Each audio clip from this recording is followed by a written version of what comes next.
For one team, it's a possible trip to the promised land for the second year in a row. For the other, it's a game of now or never as we approach Game 4, live from the Atlas Tube Centre in Lakeshore, Ontario, where the London Lightning, with a 3-0 lead, have against the Windsor Express. Good evening, folks. Aaron Sanders alongside Chris Croucher. Chris, there's plenty of positive things we could talk about the London Lightning. They've been playing their game since day one, and it's been positive.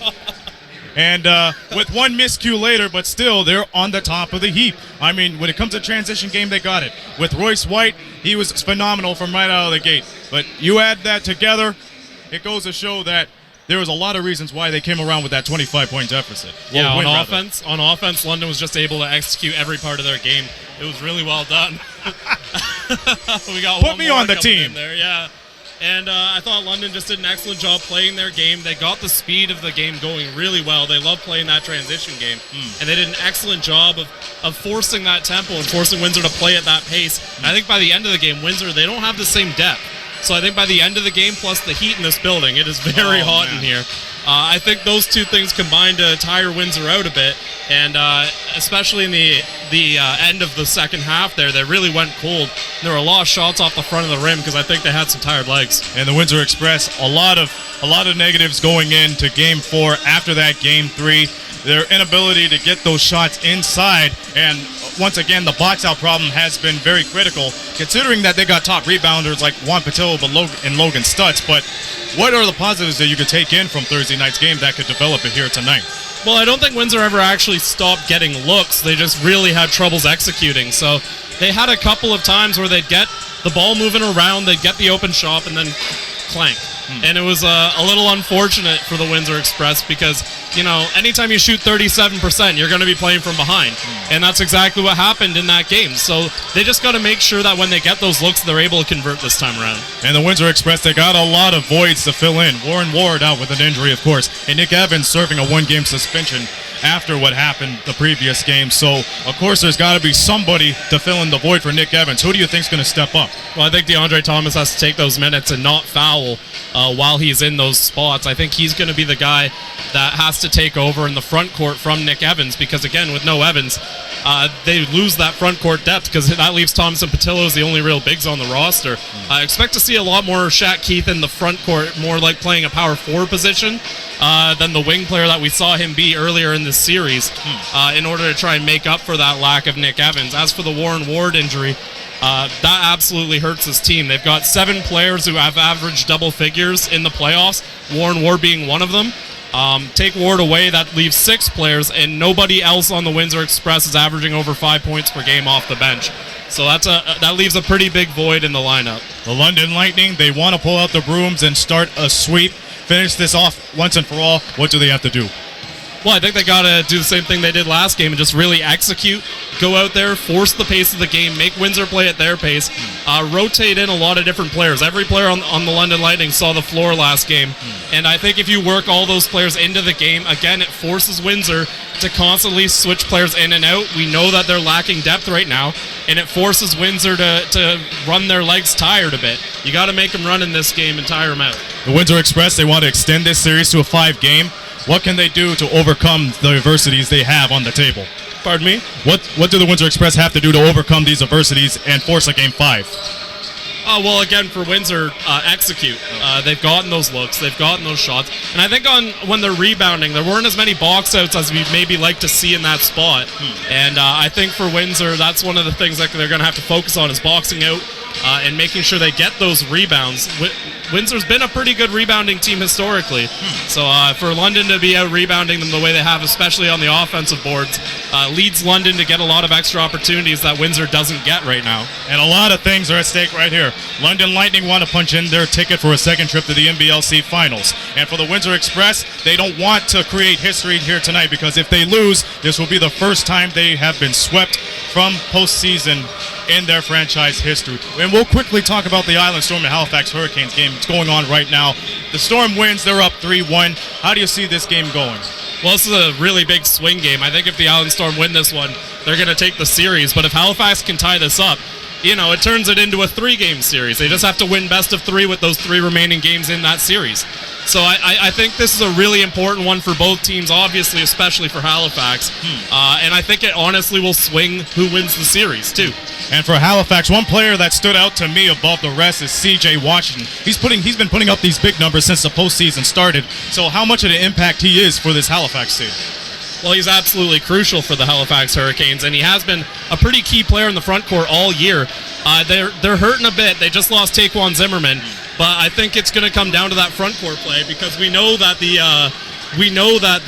guards from the Island Storm are just going to go crazy. So you got to beat them on the inside. And for the Island Storm, you mentioned Jahi Carson putting up numbers. How about that? Yeah, he's been a fantastic player all year long, really. The NBL newcomer of the year, and just an absolute dynamite talent for the Island Storm to have in that backcourt. And he's the guy that where he goes, the Island Storm goes. And we'll check into that game as this game develops. This is Game 4, do or die for the Windsor Express. A trip of many things for the London Lightning should they win, but we're going to see what happens right here. Chris will join Brett Hedges once again on the call. I'll see you folks at halftime, but for now, we stand aside for the anthem and the starting lineups for Game 4 of the Central Division Finals right here on Knockstrom.tv.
Ladies and gentlemen, at this time, we ask you to please rise. Gentlemen, please remove your hats and please welcome the White Boys to sing our national anthem.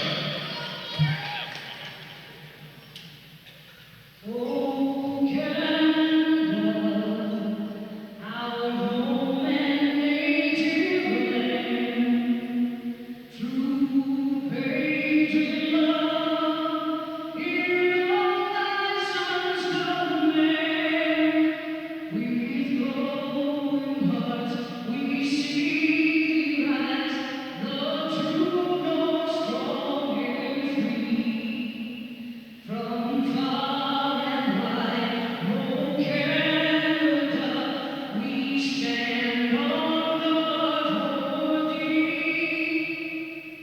God keep our land glorious and free. Oh Canada, we stand on guard for thee. Oh Canada, we stand on guard for thee.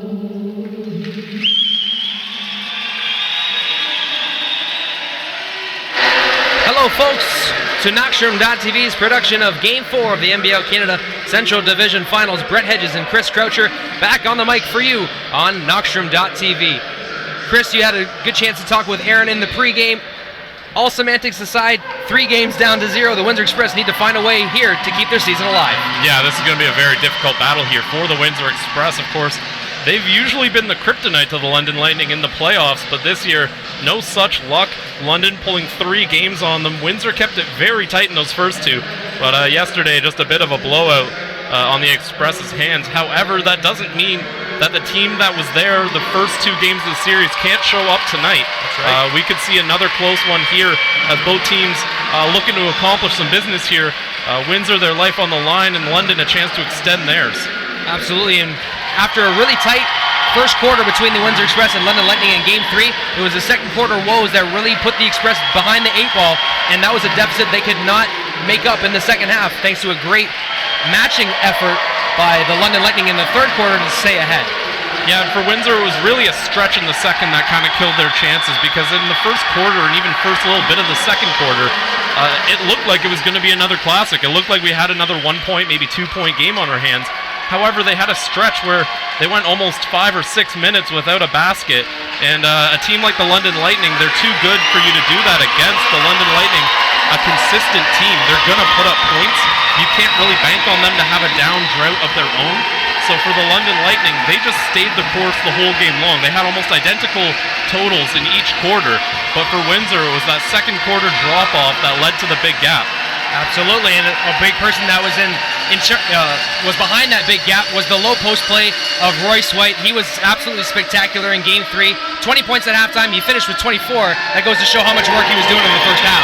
Well, for Royce White, I mean, what more can we say? He's the league MVP. He's a former NBA draft pick. He's a dynamic talent, and he's one of the best players that this league has ever seen. I mean, this is a guy who, in Game 2, he didn't have all that many points until the fourth quarter, and he ended up having 18 in that game. He's another guy who's also been over 20 points. He's averaging 23 points per game over this playoff run. And he's a guy who, when you give him the space to operate, whether it's by choice or by London forcing you to give him space, he can dominate. In London, they had sharp three-point shooting. That gave him the space to operate. And Royce White, to all his credit, converted almost every pass that was thrown into the paint. It was almost like clockwork. Whenever he put it, you'd see Junior Cadogan just kind of lob it onto the inside, and White, with his back to his defender, would just turn around him, grab the ball, and lay it in.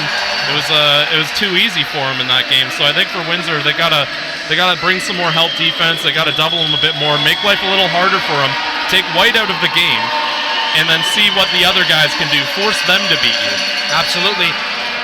Ryan Anderson was lights out in the first half as well. He had 14 points in the first quarter on 4 3-balls. Just take the wind out of the sails, and it just seemed like every 3-ball that London made throughout the game just took the wind out of Windsor even more. Well, we mentioned that they were able to space the floor, and Ryan Anderson's 3 is a huge part of that. In that second quarter, you could see that adjustment from Windsor to be more cautious of that 3, and that's what gave Royce the freedom in the second quarter.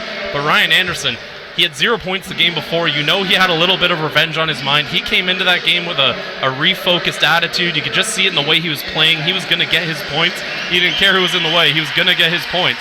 And the three-point shooting was just some snipe shots right there to finish on the three ball. Absolutely. One quarter hurt the Windsor Express. Hopefully they can put together a 48-minute effort here and extend this series. They trail 3-0 to the London Lightning, and will start Darren Duncan rocking number 12 and with the white jerseys and red trim. Number 3, Logan Stutz. Number 23, Shaquille Keith. Juan Patillo, number 1, and Tony Bennett, number 5. Some hungry players for the Windsor Express. Obviously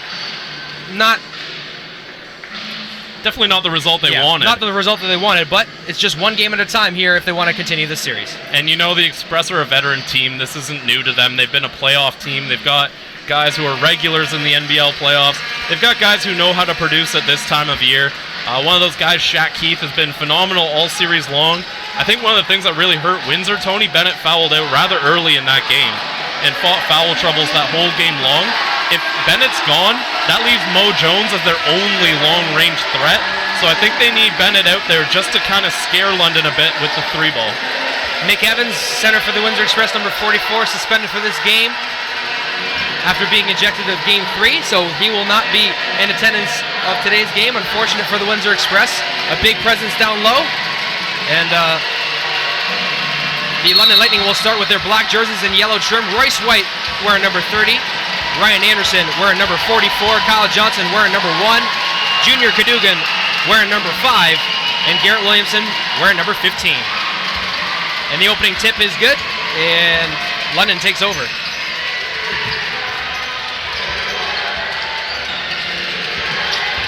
Johnson, they're going right down to Royce White in the opening possession. And a block by Juan Patillo. Shaq Keith headed the other way.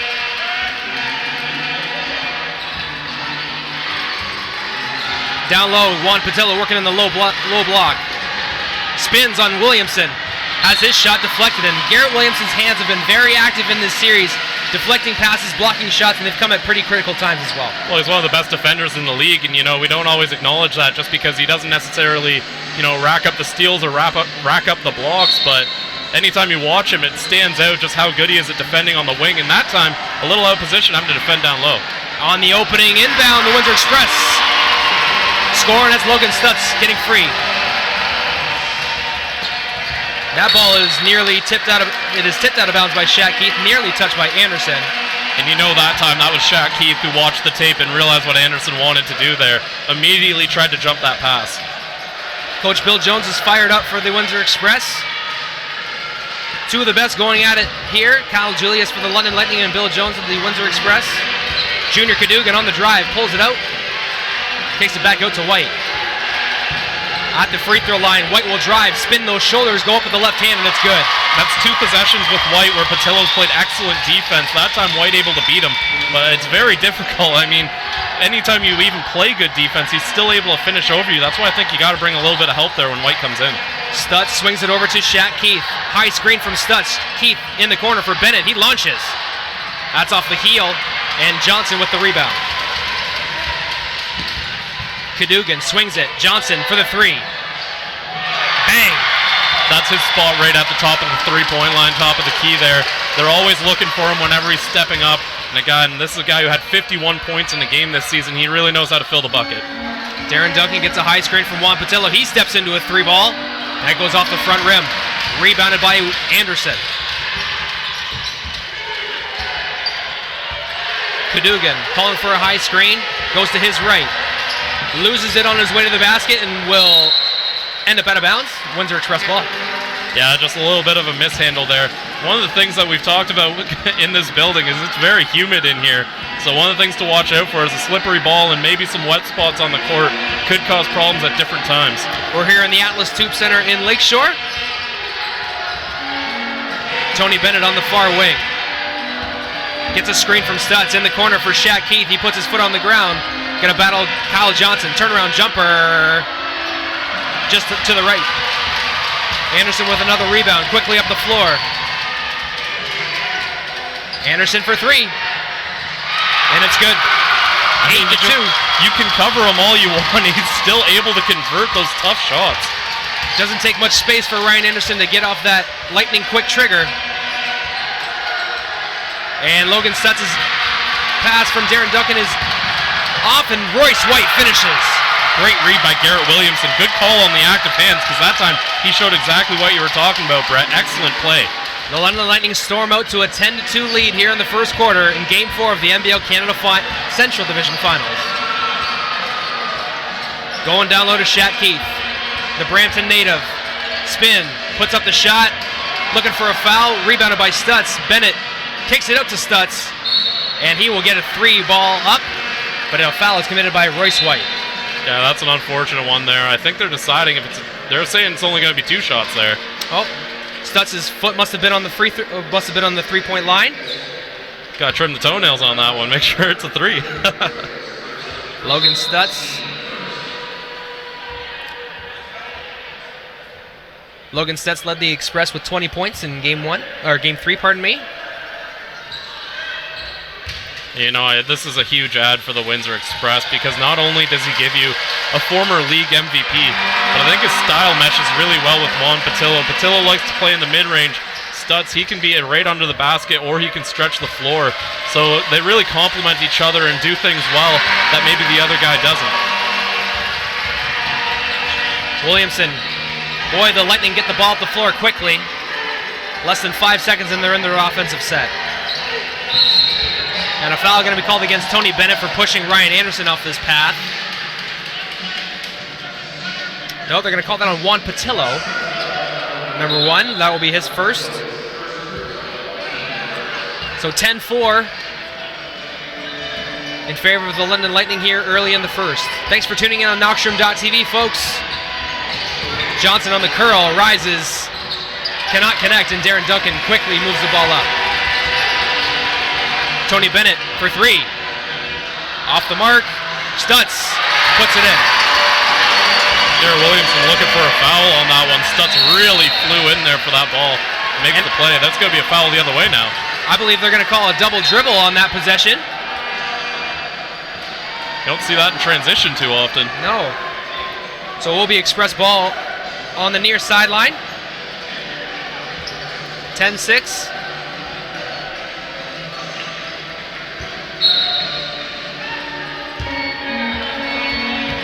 Darren Duncan matched up with Junior Cadogan. Duncan kicks it. Finds Patillo at the elbow from Bennett. And Patillo cannot knock down the free throw area shot. Little unusual there. That's his bread and butter, that mid-range sort of jumper there. Saw him knock down a lot of shots from mid-range with ease during the regular season. That one's just slightly to the right. Royce White leaves it for Johnson. Gets it back. And a foul going to be called away from the ball once again. Not sure if they're saying either Duncan or Stutz, I think, on that. That'll be Logan Stutz called on the foul. He shrugs his shoulders, doesn't know. And now London will take an inbound here on the Windsor baseline. 14 seconds to go on the shot clock. You know, one of the things that helped London in that game is there were a lot of whistles that slowed down the pace of the game and made it hard for Windsor to build up any sort of momentum. If that happens here, look for London with a nice 4-point lead to start the game to maybe pull ahead just a little bit. I know Windsor prefers that slower pace, but London can play it too, and when you've got a lead, it makes it easier to keep that lead. Johnson on the run, can't get it to go, and Garrett Williamson, just like in Game 2, goes in for the tip-in. He's Mr. Reliable for this team. He's almost always there when the team needs him. Shat Keith, defended by Kyle Johnson, gets a screen, goes to his right. Garrett Williamson knocks that ball loose, and it will be Windsor ball on the baseline. Only 11 seconds on the shot clock there. That disrupts the offensive possession for the Windsor Express. Darren Duncan will inbound. Tony Bennett gets free in the corner. Drives to the cup, takes a bump off glass, no good. Great job avoiding the foul there by Ryan Anderson. Kind of baited Bennett into thinking there would be contact. Williamson kicks it to Royce. Junior attacks, and that will be an offensive foul. Tony Bennett slides in and takes the contact. And that's a veteran move right there. Tony Bennett, a veteran player. He knows how to get in the lane, get in the way, and that time he's going to get the ball for his team. Just a really nice play there. You know, John and I, when we're in London, talk about the rubber band, how you stretch it and stretch it. Those are the type of plays that bring it back in your favor. Those are the ones that shrink the rubber band just a bit, so good play by Tony Bennett. Duncan up the floor, gets a screen from Patillo. At the elbow, Stutz swings it to Shaq in the corner for Bennett. And Patillo catches the ball in midair and puts it off the glass for two. Making something out of nothing there. Just a great hustle play by Juan Patillo, who looks very engaged early going here. There's another wet spot there. And that will be a traveling violation against Junior Cadogan. So Windsor will have possession on the far sideline here. They trail 12-8, 6:37 to go here in the first quarter. Game 4 of the NBL Canada Central Division Finals. Cadogan will take a seat and Doug Herring Jr. will step in. Darren Duncan's got an opening and he scores off glass for two. Way too easy, no one really getting in the way of that. Duncan able to just slice through the defense. Williamson on the run. Oh man, what a creative finish there. Put a little bit of English on it and it goes in. Darren Duncan defended by Herring Jr.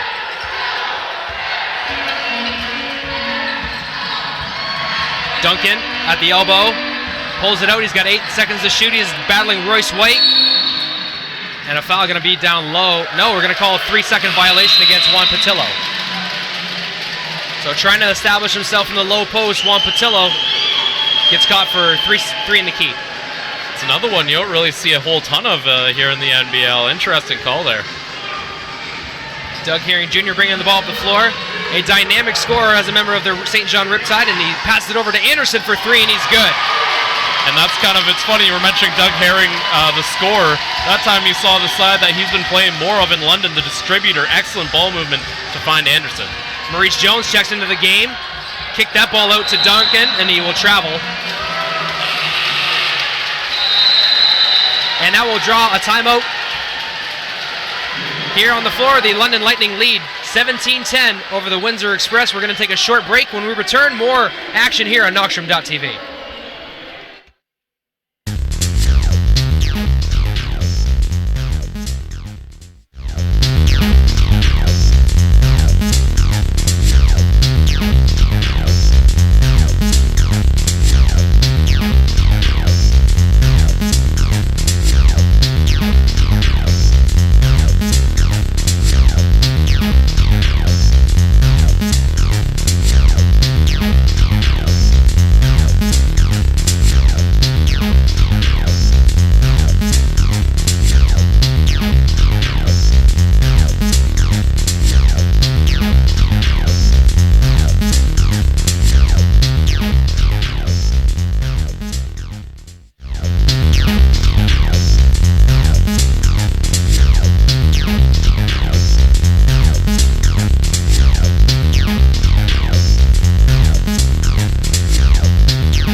Welcome back, folks. Coming out of the timeout, the London Lightning lead 17-10 over the Windsor Express. Joel Friesen checks into the contest for London. Just another one of those dynamic wing players that they can swing in at any given time, can put up big points. Anderson steps into a 3. God's feeling it right now. God's feeling it. Jones on the run. Can't get the shot to fall. No call either. Royce on the run. Around Juan Patillo for 2. Just bounced it right over his head there. Excellent job by Royce White. Now, a lot of people will look at that and think carry, but he does such a good job of bringing it over, keeping the hand on top of the ball so he doesn't get that call. DeAndre Thomas going to check in for the Windsor Express shortly. Nice double team by London. It escapes in Windsor's possession. Bennett for 3. Big shot for the Express. Whoa, took out the coach.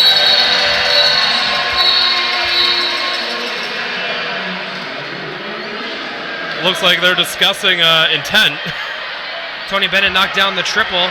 I did not see the play you're mentioning. And our I think officials we got will a have- replay here. Don't know if we're going to see the impact. No, it doesn't look like it. We don't see the impact, but there'll be a substitution in. DeAndre Thomas going to check into the game. Inadvertent contact. It reminds me of a similar play a few years ago in the NBL Canada Finals. Ryan Anderson was playing for the Windsor Express, ran into head coach of the Halifax Rainmen at the time. A little bit of a disagreement, but just timing and space, unfortunately. Yeah, it didn't look completely, it didn't look intentional on Bennett's part. I think he just kind of turned and ran, and there was the coach. Doug Herring Jr. directing traffic. Handoff to Anderson. He steps behind. Can't knock down that three. Juan Patillo rips it down. 22-13. London to Duncan. Off the front rim. Royce White with the rebound, leading up the transition. Crosses over at the three-point line and stolen by Maurice. Bennett for three. Off the front rim. I like that play by Jones, though. That's something they've been missing. DeAndre Thomas going to be called for the foul. Didn't have his arms completely all the way up. It seemed like down here. Yeah, they're saying the arms were down and the elbow caught it, and the fans just really interested to hear what the ref has to say here. Garrett Williamson forces the foul. Tony Bennett will check out. Shaq Keith checks back in. Got Phillips coming in for Royce White, too. Phillips has been a bit of a microwave for the London Lightning. He comes into the game, gets hot quick, puts up a ton of points. Oh, that's out. Yeah, DeAndre Thomas out of the game. Just kind of gave a little shot to Ryan Anderson for no reason there.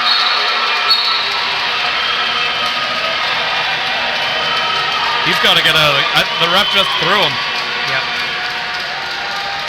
Unfortunate there. That's a huge loss with Nick Evans already sitting on the bench. That's pretty well the entire front court there. We're going to see a replay. Ooh, hit him in the face, too.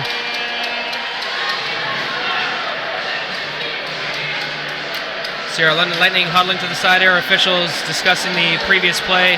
We'll see if we can show that for you one more time. A lot of arm fighting that goes on in free throws and foul shots, but it's a little late. That's pretty blatant.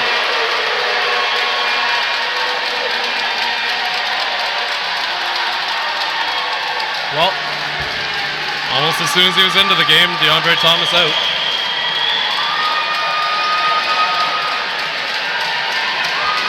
So we're waiting to see.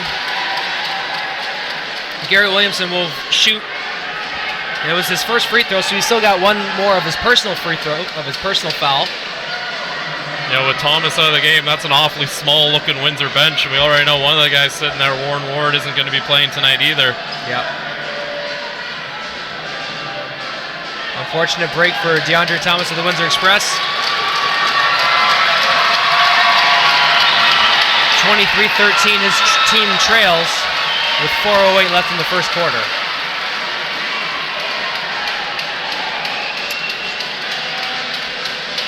And having known DeAndre for a few years personally, I can definitely tell you he doesn't want to go out like that. No. Just a hard-nosed guy. Well, by all accounts, he's a sweetheart off the court. Phenomenal human being. But, you know, he sometimes lets his emotions get the better of him on the court, and I think we just saw an example of that. Ryan Anderson to the free throw line. 25-13 they lead. Oh, his sweetheart might not have been the most complimentary. He's a very nice guy off the court. He's a great guy. Actually reached out to me a little while ago. Aspirations of running our youth camp in Windsor. So it just goes to show the character behind the guy. Unfortunate there is ejected after the foul during the free throw. Again, that leaves only 4 players on the Windsor bench. One of them, pardon me, Warren Ward can't play. There's only 3 on the Windsor bench.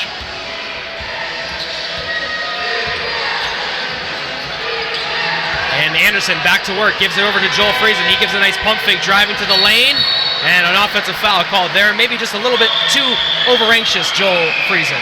Yeah, just a bit of blinders when you get that close to the rim. You're just within reach, so you kind of go for it. And that time, Darren Duncan recognizing it gets in the way. Duncan takes the contact. The Express down 26-13 here in the first quarter, looking to go on a run here and try and trim this deficit.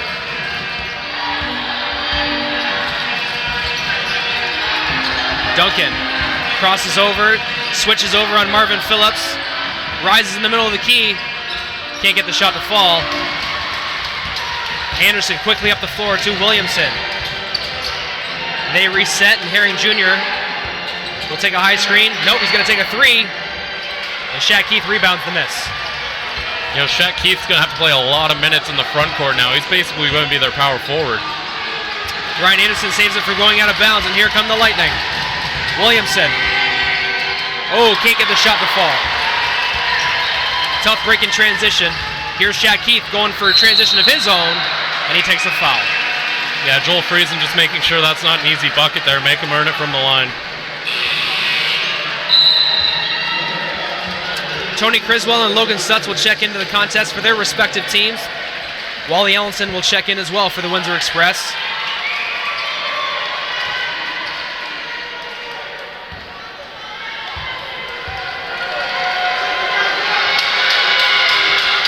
Shaq Keith knocks down the first free throw. 26-14, 3:05 to go here in the first.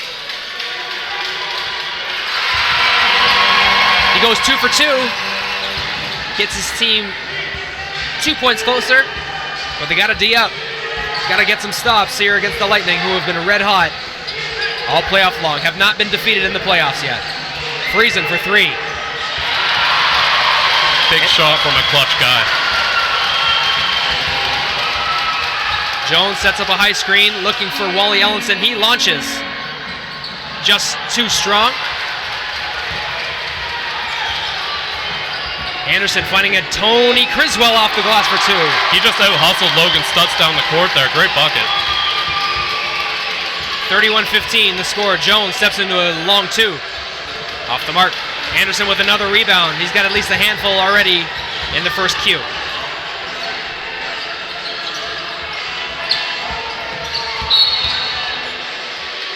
An offensive foul going to go against Tony Criswell. Yeah, I think they're going to call a moving screen there. 3:01 left to go here in the first. Express will have possession on the far sideline.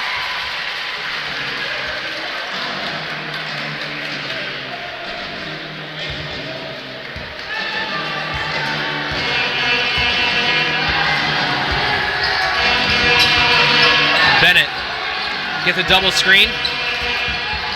Going around the rim. And Tony Bennett can't complete the bucket, but he will create the foul and go to the free throw line. Tony Bennett going to the line for 2. Kind of caught Criswell with that stutter step there. A nice little move just to give himself that tiny bit of gap necessary to make that play happen. Tony Bennett on the free throw line for a pair. And he scores.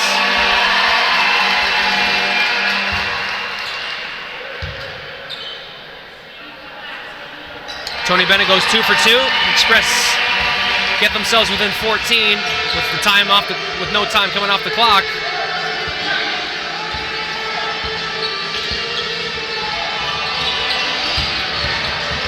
Marvin Phillips to the rack for 2.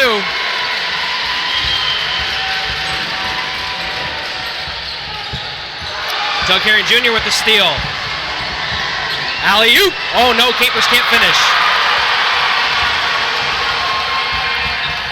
Tony Bennett at the three-point line. Pass stolen by Capers. No one's closing out on Doug Herring, so he pulls up for 3. Too easy for him that time. It's going to be a timeout there, I believe, on Windsor, or It will be called by head coach Bill Jones. Not happy with his club early on here with 2.5 to go in the first Q. Let's take a step aside, and we return more action here on Knockstrom.tv.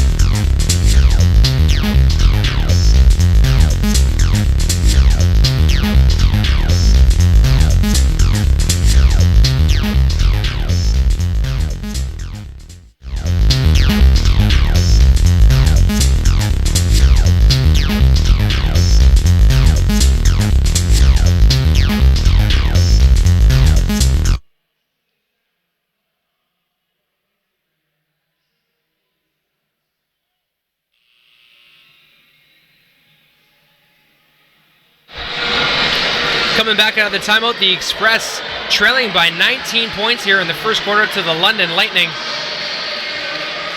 Just a cold start and a great start for London. What do you say, Chris? Yeah, and I think it's a little bit of the depth kind of starting to bite Windsor here. They've got, of course, a short bench, not aided by DeAndre Thomas's ejection. Nick Evans suspended, Warren Ward hurt. Now it's a team of 8 players against a London team that's been able to comfortably roll 10 or 11 guys all year. Tony Bennett gets a screen from Shaq Keith. Well defended by London. Kicks it out to Shaq in the corner. 3 ball is good for Windsor.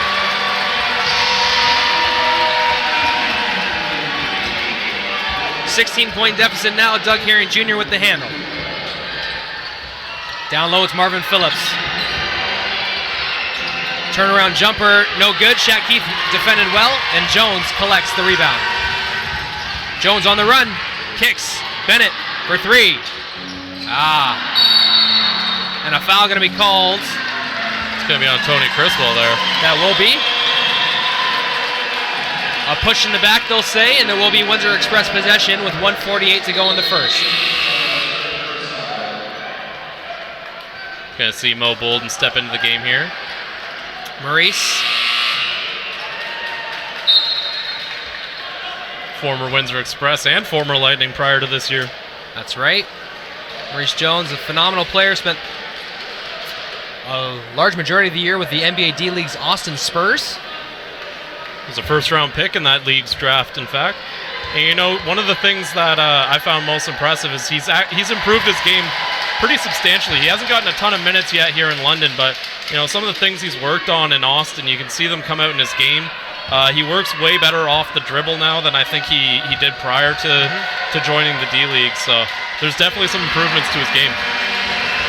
Always happy to have Maurice Bolden in the house. Doug Herring Jr. for 3. Maurice Jones went under the screen, and Doug Herring took the space he needed and knocked it down. Jones defended by Herring. Logan Stutz, no call. Marvin Phillips heads it the other way. That one will last go off of Maurice Bolden. Nope, they're going to say that's off Stutz. They will Refs say. are going to talk about it, though. It's a good battle between Stutz and Bolden. And it will go Windsor Express ball. 39-21, the score, 1:18 to go here in the first.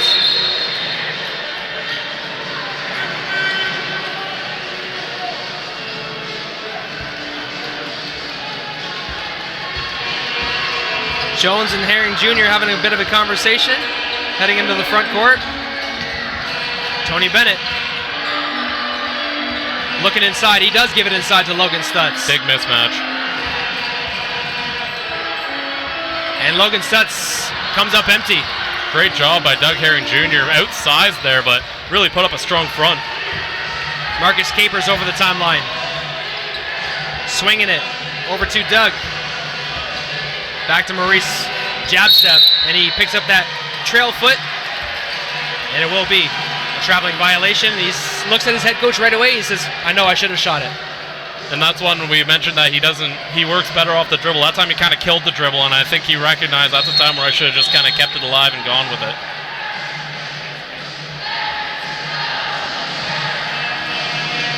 Looks like we got a problem here between a fan and the London bench.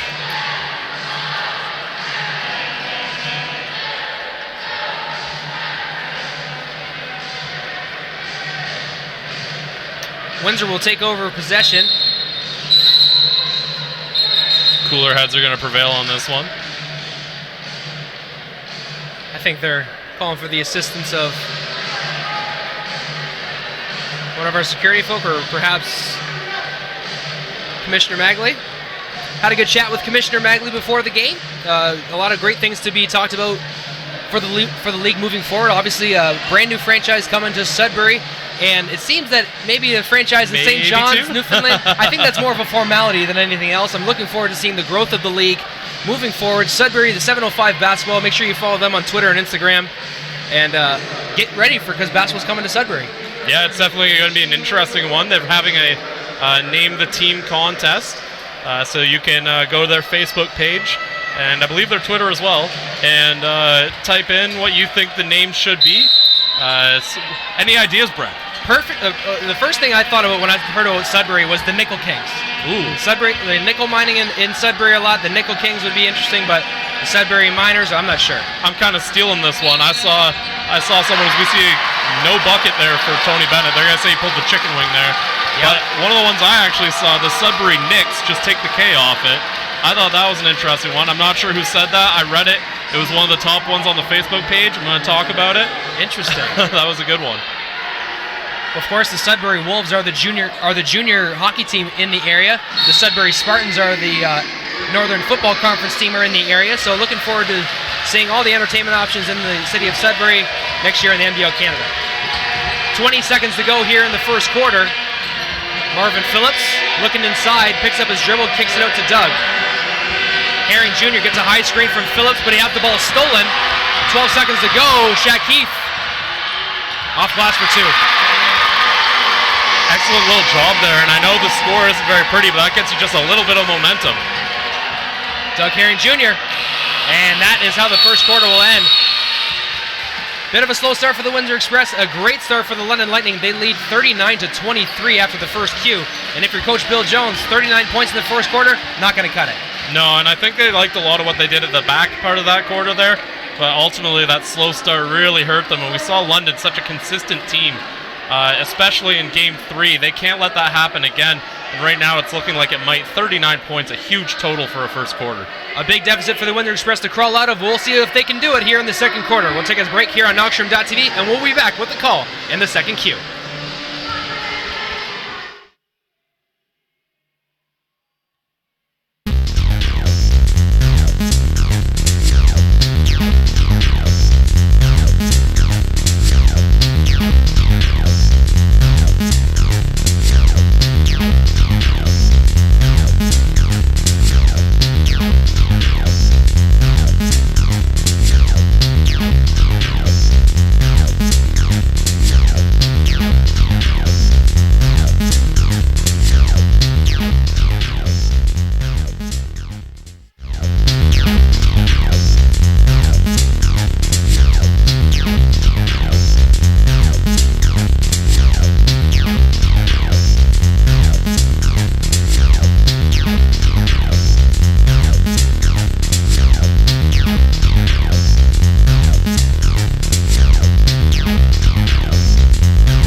Welcome back, folks. We're just moments away from the second quarter action here between the Windsor Express and London Lightning. A great first quarter of play by the London Lightning. They lead 39-23.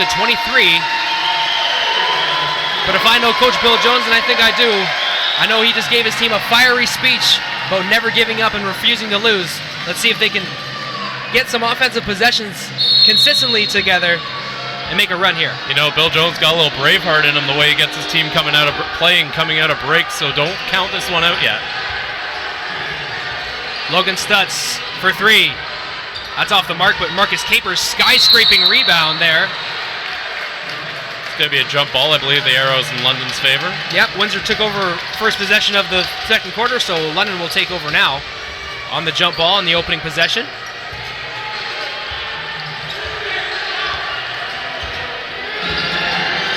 Herring picks up his dribble, gives it over to Capers. That ball is tipped away by Logan Stutz. A battle of two MVPs here. Logan Stutz, last year's MVP, and Royce White, the 2016-2017 MVP. You know, not drastically different games. Of course, White more of the ball handler type, but when they get under the basket, they got that similar footwork to open up some buckets. Very good observation there as we see Royce White going to work against Shaq Keith. Spins those shoulders, turn around jumper, and it's good to go. That's just too sweet. That's a beautiful shot there from Royce White.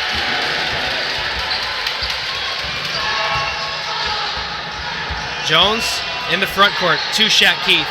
Garrett Williams is late trailing over, and lucky for him, Shaq Keith can knock down the 3, but Tony Bennett chases down the O board. Jones on the run, crossover, reverse. It's good. And I like the way he drove at Ryan Anderson instead of going directly to the rim. That forced Anderson to back off and gave Jones the space to make that bucket. Royce White spins, looking for a pass, gives it over to Doug. Doug battling against Logan Stutz in the low post, traveling violation. Trailed that back pivot foot. Ref's not letting anyone get away with some steps here. And Logan Stutz, obviously a hard guy to step around. Doug Herring trails the back foot there, and we'll go the other way.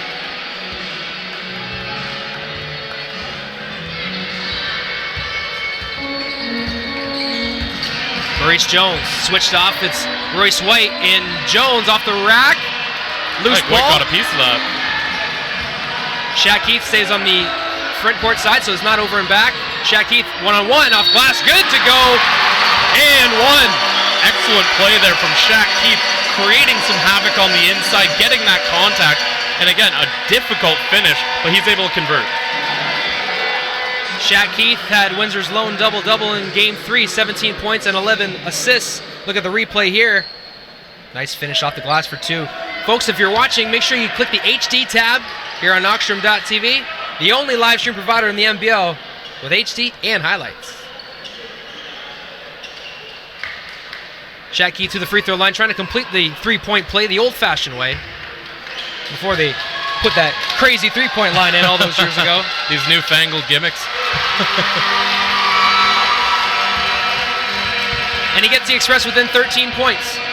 41-28 now. Capers to Royce White in the low post. Draws the double. Royce has the shot partially blocked by Shaq Keith there, and he gets the rebound too. Quickly up the floor. And they're going to call Maurice Jones for an offensive foul. Got the ball, raised his, jumped and tried to make a pass, but his body went right into Ryan Anderson. Yeah, Jones kind of got the pass in no man's land there. He had nowhere to go with it. Tried to get rid of it in a hurry. They're going to make sure the mop comes over to where Anderson landed.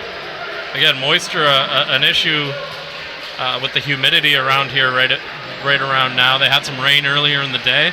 Just some hard-working athletes perspiring and providing the condensation on the floor. Doug Herring will have possession just on the London side of half. Garrett battling down low. Doug Herring Jr.'s got a mismatch on Maurice Jones. He draws the double team, goes off glass, can't get it to go. Shaq Keith soars in to grab that rebound. Shaq on the way to the rack. Off glass. Logan Stutz can't get it to go. This is kind of similar where they're getting the ball in spots where you're supposed to score from, but not able to do it. Kyle Johnson responds, no. And Shaq Keith will draw the foul on Doug Herring Jr. on that call. Yeah, Herring just reaching a little too much, trying to knock it out of Shaq Keith's hands there. Windsor's really got to string together some buckets, though, because it's looking a lot like last game right now. Logan Stutz looking for a foul on the other end, having a conversation with the official. We're going to have some substitutions into the game at the beginning of the second quarter. Trailing by 19 at the end of the one. Pretty good job from the first unit here from the Windsor Express. Get it down to 13. Now it's time for them to put some possessions together. Shaq Keith steps inside on the pass from Maurice Jones. He'll draw the foul and go to the line once again. I like what Shaq Keith's doing here. He's keeping it simple. Get to the bucket, draw a foul, either earn your points at the line or maybe add another one to it. Just great job here. Pardon me, Brett. Yeah, slowing the game down, like you said, fits more into the Windsor Express type of game style play. And there's the London Lightning get the ball up the floor in less than 2 seconds most times. Well, quicker than a lightning bolt. So with the Windsor Express, though, there's two ways to slow it down. It can be either calls or it can be the style of play, and that's a big difference. When it's the calls, both teams kind of get out of sync. But when it's what it is right now, where Windsor's controlling the pace, they're purposely slowing it down. They're getting themselves to the line. That's a much better pace for Windsor to play at. Juan Patillo with the offensive rebound. Quick pass to Logan Stutz for three, and he can't knock it down from the corner. Would have been a big shot for the Express after splitting a pair of free throws. Royce White quickly up the floor, gets around the defense and scores. Excellent pass there from Ryan Anderson. Really thread the needle on that one. Got to appreciate the patience down low from Royce White, trying to outweight Juan Patillo on that play too. Shaq Keith on his back foot, kicks it out. Darren Duncan gets a screen from Stutz. Back to Stutz. Juan Patillo is going to go one-on-one against Royce White, and he nearly makes it an and one, but he will go to the free throw line. And these are the kind of fouls you're okay with if you're Windsor. When it's off the ball and it just kind of ends up being back and forth, no one really getting momentum, that's different. Now they're getting themselves into the rhythm by getting into the line, making their shots from there, and then extending that sort of touch, developing that touch for the rest of the game. Juan Patillo off to the left on that free throw.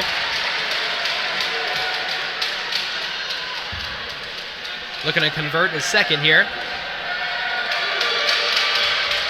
And he does just that. 43-30 now. London Lightning looking to respond. Ryan Anderson, this guy knows how to shoot it. Gives it over to Garrett Williamson, the hero from Game 2. Quick ball movement by the Express, and Garrett Williamson is going to be called for the travel. Picked up that back foot before he put the ball down. And it will be Windsor ball. And this is a time where Windsor can absolutely capitalize, swing the momentum in their favor.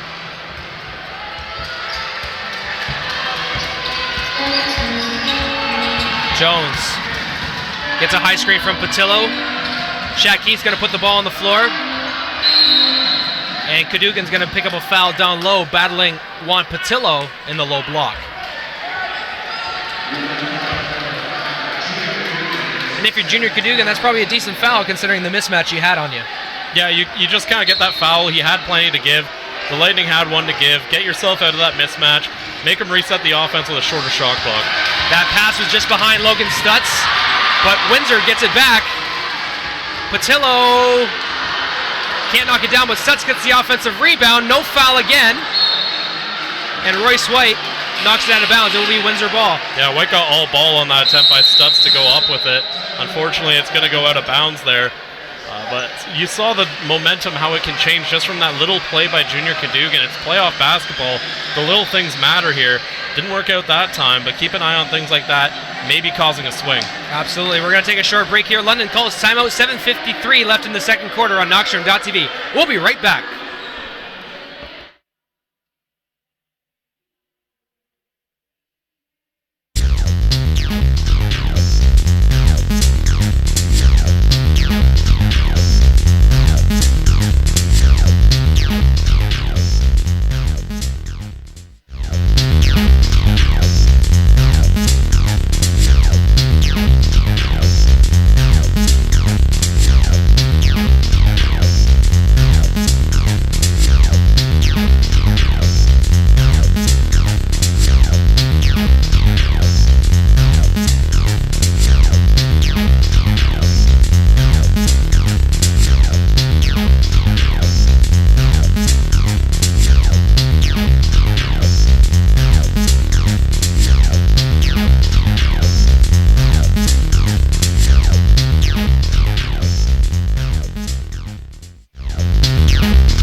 Welcome, folks. Second quarter action between the Windsor Express and London Lightning. Windsor trailing by 13, but in the second quarter, Chris, the fouls 5-1 in favor of the London Lightning. Two more fouls and the Express are shooting for the rest of the queue. Yeah, and I think that really speaks to the way Windsor's been keeping it simple, just getting inside, drawing fouls, playing physical.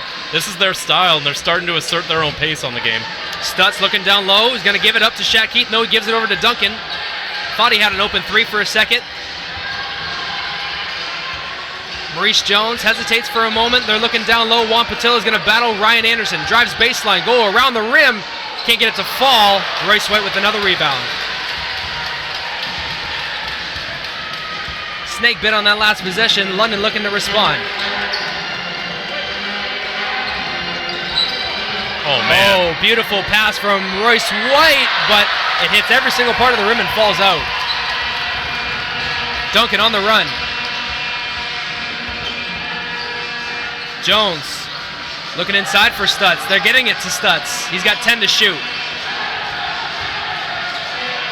Off glass and good for 2, looking for the foul. It's a number of times he's looked for a foul down low.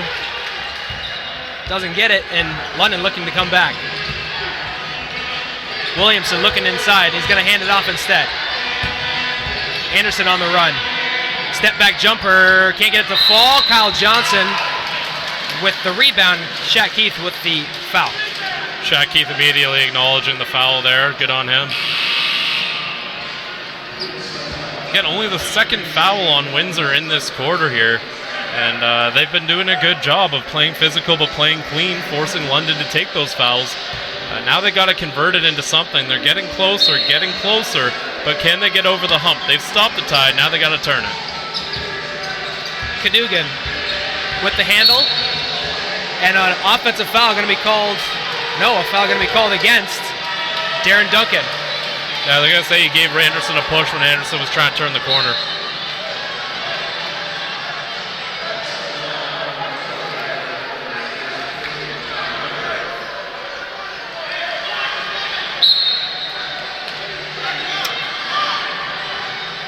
I must have had it wrong. Correct me, Chris. It's 5-2 in favor of the Windsor Express in terms of foul. Oh, they flipped it.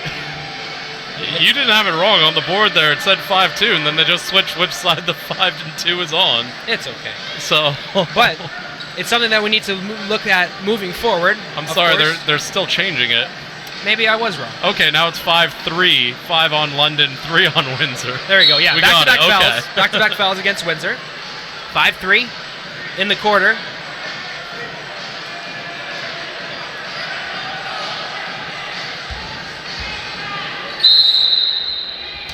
Anderson matching up with Duncan, and Garrett Williamson will take the inbounds pass. Challenge Logan Stutz, can't get it to fall. Loose ball, and Stutz grabs it. Shaq Keith on the run, crosses over. Juan Patillo gets it, goes off glass and good for 2. Great focus from Patillo to not give up on that play. Lightning and Windsor both started going the other way. Patillo, the guy who stuck around. Garrett Williamson the other way. Royce White battling Logan Stutz. A lot of help in the key for the Express.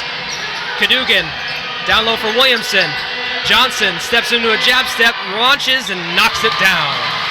Excellent job there from Kyle Johnson, who hasn't taken a ton of shots tonight, but he's been very effective. Good ball movement from the Express, from the Lightning on that possession. Tony Bennett can't get the baseline jumper to fall. 45-34, the London Lightning lead. Going the other way, Logan Stutz gets it to go for 2. Yeah, just a little too much there from Ryan Anderson.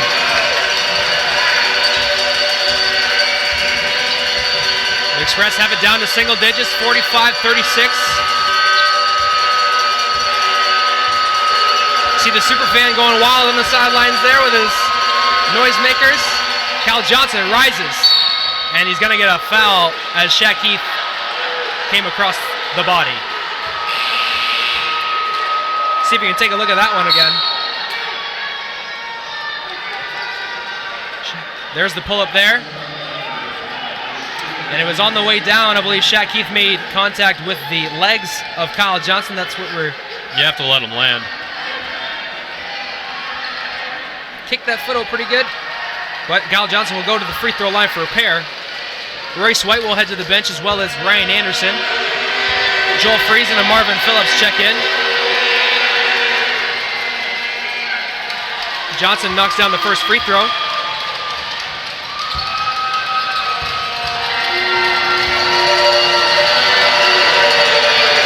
And Johnson leaves it short on the second free throw. Quick rebound from Stutz over to Patillo on the run.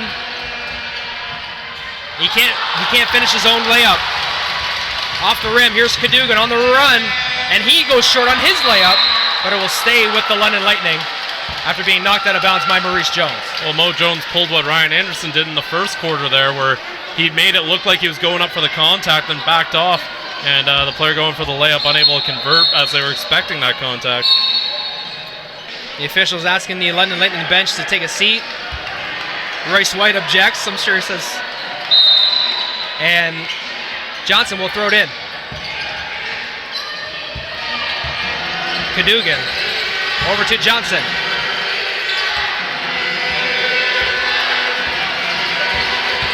Cadogan on the run, gives it over to Johnson. Elbow jumper. Oh, connects once again. When Kyle Johnson's shot is going, it's absolutely beautiful to watch because it's just such a smooth and pure jump shot. Maurice Jones on the run. Steps into a jumper at the elbow. Can't get the shot to fall, and Tony Bennett off glass. Good for two. And the foul. Clutch play there from Tony Bennett, and the type of play you need to keep yourself in this game. London was getting a bit of a run going there, so Windsor able to keep pace with that bucket. Nice effort from Tony Bennett there, outreaching Kyle Johnson, and at the same time as getting fouled, releases that ball off the glass and good for two. A very tough shot, but a very good make there by Tony Bennett. Tony Bennett looking to complete the three-point play. And he does. 9-point game once again. Windsor has gotten themselves within single digits, but it has always been responded with a good run by the London Lightning. Cadogan on his way to the basket. Phillips to Garrett. And they're going to call a reach and foul against Maurice Jones. 4:16 to go here in the second Q.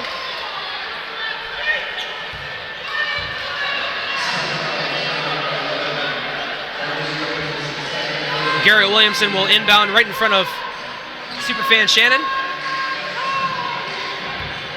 Got some enthused fans talking to the ref there. Absolutely, only the best here in Atlas Tube Center in Lakeshore.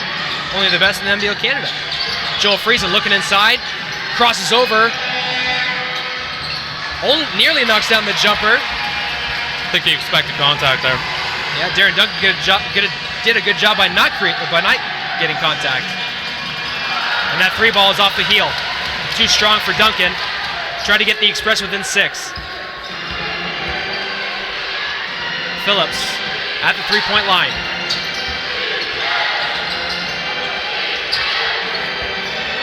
Williamson. That's off the heel, rebounded by Marvin. And he completes the reverse layup. What a luxury to have a guy like Marvin Phillips be able to come off the bench for you. Phillips, a guy who when he comes in, he plays great minutes in the time that he's provided. Jones, 2 Stutz. An interior pass for Juan Patillo, and a foul going to go against Joel Friesen. You know, Windsor's got to make some threes here. They're only 2 of 12 from the three-point line, 16%. London, on the other hand, 7 for 11 from the three-point line, an astronomical shooting number. And so Windsor, merely for the sake of keeping pace, is going to have to make some at some point in this game. You don't need to force it yet, but there's going to be a time where they're going to have to start making them. Quite the juxtaposition between the three-point shooting between the Express and London. 16%. But they do keep themselves within single digits. Wally Ellison will check in for Logan Stutz, who takes a break. And we will continue quarter 2 with 3:16 to play. Looking forward to seeing Aaron Sanders and Chris join us at halftime, chatting a little bit about everything NBL, and Marvin Phillips going to be called for a moving screen. And those moving screens can be somewhat a minuscule timing error, and that can just go the other way. Even just a little bit of a lean, and the ref might side on the runner's favor instead of the guy setting the screen there, and I think that's what happened on that one. Just a little bit of a pop in the hip out a bit, and Cosmo Jones to be disrupted quite substantially. Joel Friesen and Junior Cadogan check out. Doug Herring Jr. checks in as well. Tony Bennett for 3 off the front rim. The three-point woes continue for Windsor. Doug Herring Jr. quickly up the floor. No one's checking into Doug Herring Jr., and he nearly knocks down the 3. It will be London ball after Windsor knocked it out on the baseline.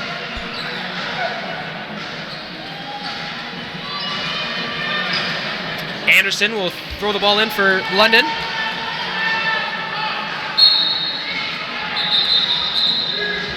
I think they're waiting to check Royce White in here. Yeah, little late sub. Royce White going to check in for Garrett Williamson. And Logan Stutz is going to check in. Yeah, Wally Ellenson's going to go in. A matchup situation here. Logan Stutz for Wally Ellenson as Royce White checks back into the contest for Garrett Williamson. Well, Stutz, one of the few guys on the Express who actually has the size to match up with Royce White. So you know Bill Jones is going to try and keep Stutz in there every time White steps on the floor. And I think that was a bit of gamesmanship there by Julius waiting so long to put White in the game, hoping that Jones wouldn't get a chance to respond there. Doug Carrion Jr. battling Maurice Jones, kicks it out to Marvin Phillips, who's wide open for three. And he burps out, but the offensive rebound is tipped out by Windsor. London, Anderson for three, it's good. I mean, he's just feeling it tonight. Ryan Anderson absolutely deadly from the three-point line. So far in this game, he's 4 of 5 from beyond the arc. Jones surveying the options. Gonna go one-on-one against Herring Jr. Behind the back, step back jumper, and a reverse layup. No, Juan Patillo can't complete. White finds Johnson cutting to the basket, and he can't score. Marvin Phillips, and he does. And that's gonna draw a timeout from Bill Jones. His team down by 13 once again with 2:01 left in the second quarter. Yeah, you could definitely feel the momentum swing coming there, so try to stem it right now. Absolutely. We're going to take a short break here with 2:01 left in the second Q. When we return, the end of the second Q on Knoxroom.tv.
Hola, amigos. Back here in the second quarter action between the London Lightning and the Windsor Express. 54-41, London leads. 2:01 to go here in the second Q. An opportunity for Windsor to trim this deficit into a manageable deficit at halftime. If not, be able to, well, I don't think in 2 minutes they'd be able to take over a 13-point lead, but maybe able to trim the deficit. If you can even just get it into single digits, I think that gives you a chance to go to the locker room with a better mindset. Absolutely. And there's a steal from Ryan Anderson. Headed the other way, over to Phillips, and he slams it down. That's not going to put you in a better mindset, though. Windsor back up the floor. Jones steps in. Contact, no call. And it will be London basketball. 1:34 left to go here in the second Q. Now it's an opportunity for London to step on the gas. Yeah, just about everything that Windsor didn't want to happen coming out of that break has happened here. Although that might help things. It's going to be a jump ball arrow in Windsor's favor. So that's going to get them a nice little turnover. Miscue by London there. Will give Windsor possession. Needs some floor maintenance.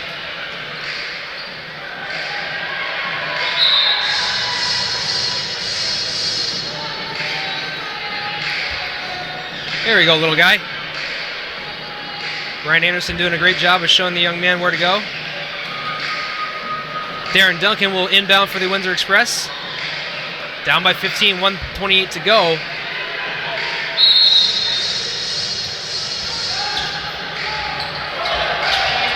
Duncan will inbound to Juan.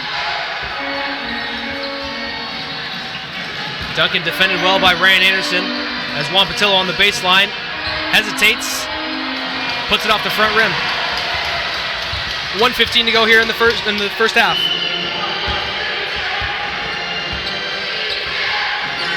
Anderson down low to Doug Herring Jr. Ooh. Two heavy impacts there. Doug Herring Jr. takes the contact, will go to the free throw line. I believe the foul is going to go against... I think that's on Patillo. I believe it was him who, we're going to see it right here. Yeah, that's Patillo there. They're going to call the body on the late block from Maurice Jones there. They're going to call the block from behind on Jones. That would be Maurice's foul. Shaq Keith going to check into the contest for Maurice Jones. Darren will take over the point guard duties. 1:06 to go here in the second quarter.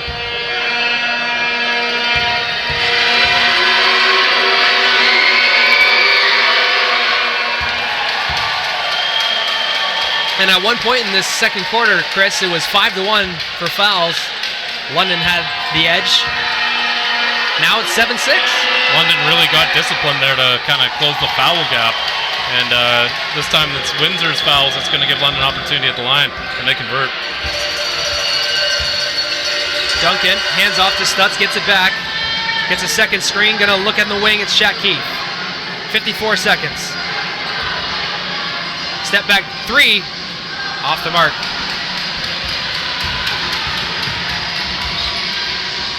Phillips for three. And that's too strong. So it will be an air ball and Windsor Express possession with 40 seconds to go in the half. Duncan.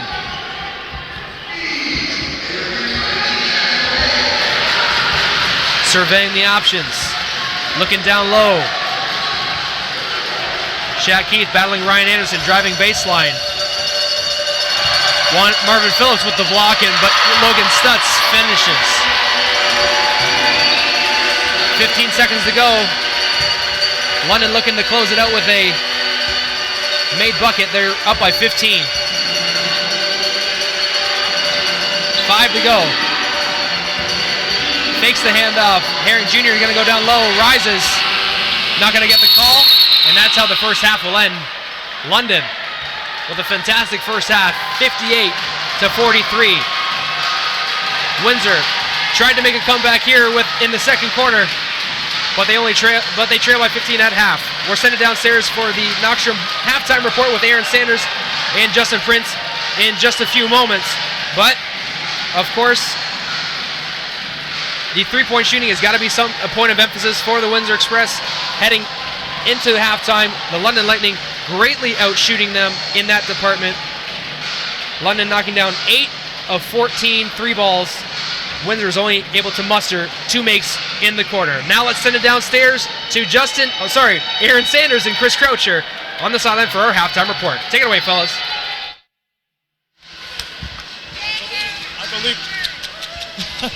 All right, a 15-point cushion. We were just talking to one of the Lightning fans, so that's why you caught us off guard. But very dedicated indeed, a very dedicated bunch of group. And Chris, as we welcome folks into the Knoxstrom halftime, despite the cushion, this is becoming to be a very chippy game. Windsor Express, they're getting good open looks but can't finish, but Shaq Keith is running all things today. Yeah, Shaq Keith having a great game. He's just keeping it simple. He's going to the basket. He's creating havoc. He's creating that contact. He's getting Windsor a little bit back into this game. They left it a little too late to kind of get things going there. They've got plenty of time in the second half to do so. But I think for that first half there, Shaq Keith, the guy who really clicked in that, hey, let's just get to the line. Let's just get to some buckets here. Let's not try anything too fancy. The London Lightning reacting really well to pressure. That's why they're getting the open looks. Royce White on a tear runs again. Ryan Anderson. It's a typical story you hear over and over again, but it's that 1-2 combination that's setting it up for the London Lightning. And, of course, some more coming off the bench. Well, Ryan Anderson's three-point shooting is absolutely huge because it spaces everything for the Lightning. It lets a guy like Royce White run wild in the post. It lets a guy like Garrett Williamson make those flying cuts to the lane that we've seen from him so many times.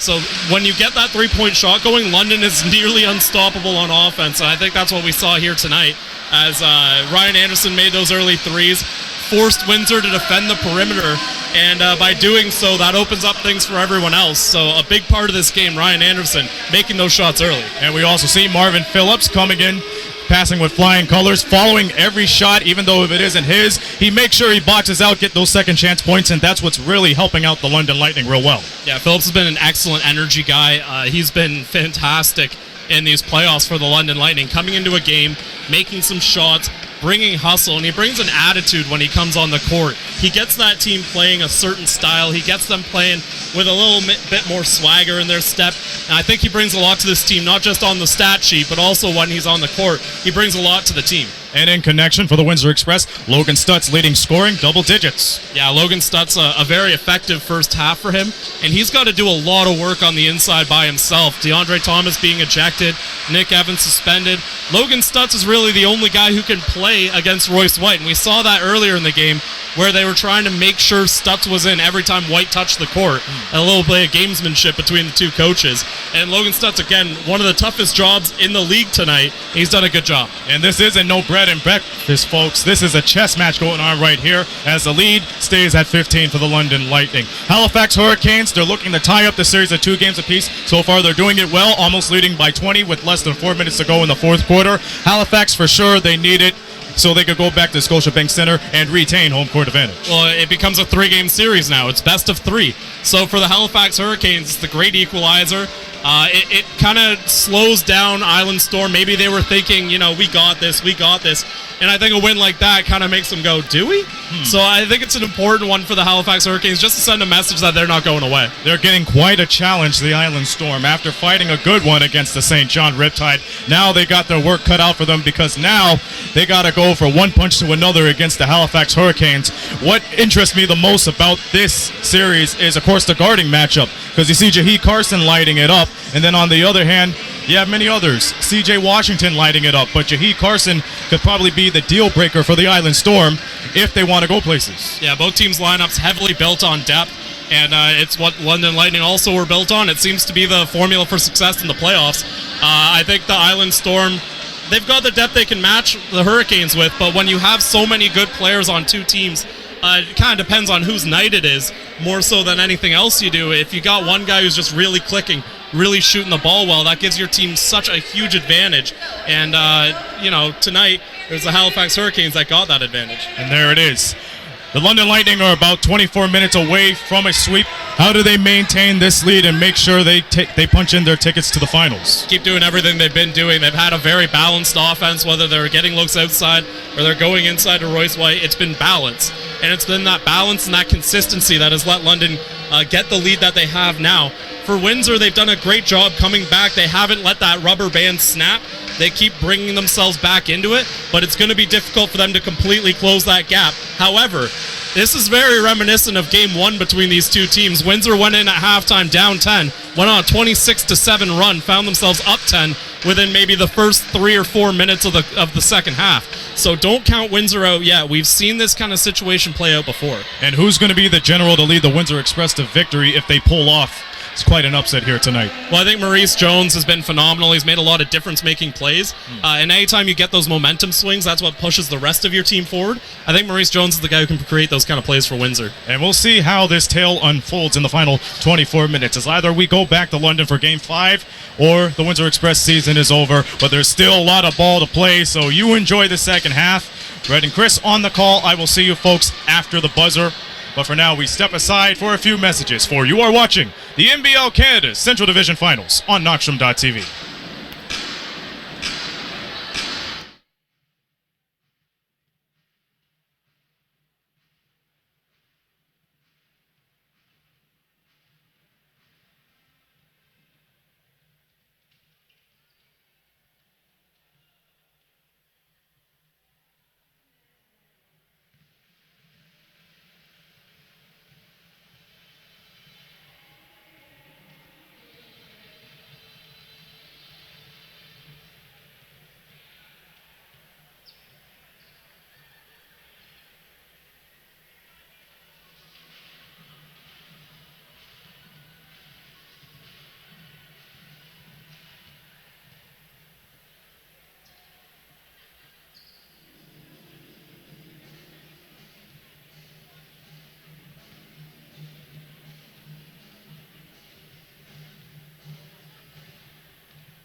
All right, ladies and gentlemen, a special guest for you tonight. Thank you very much, Chris and Aaron, for your halftime breakdown.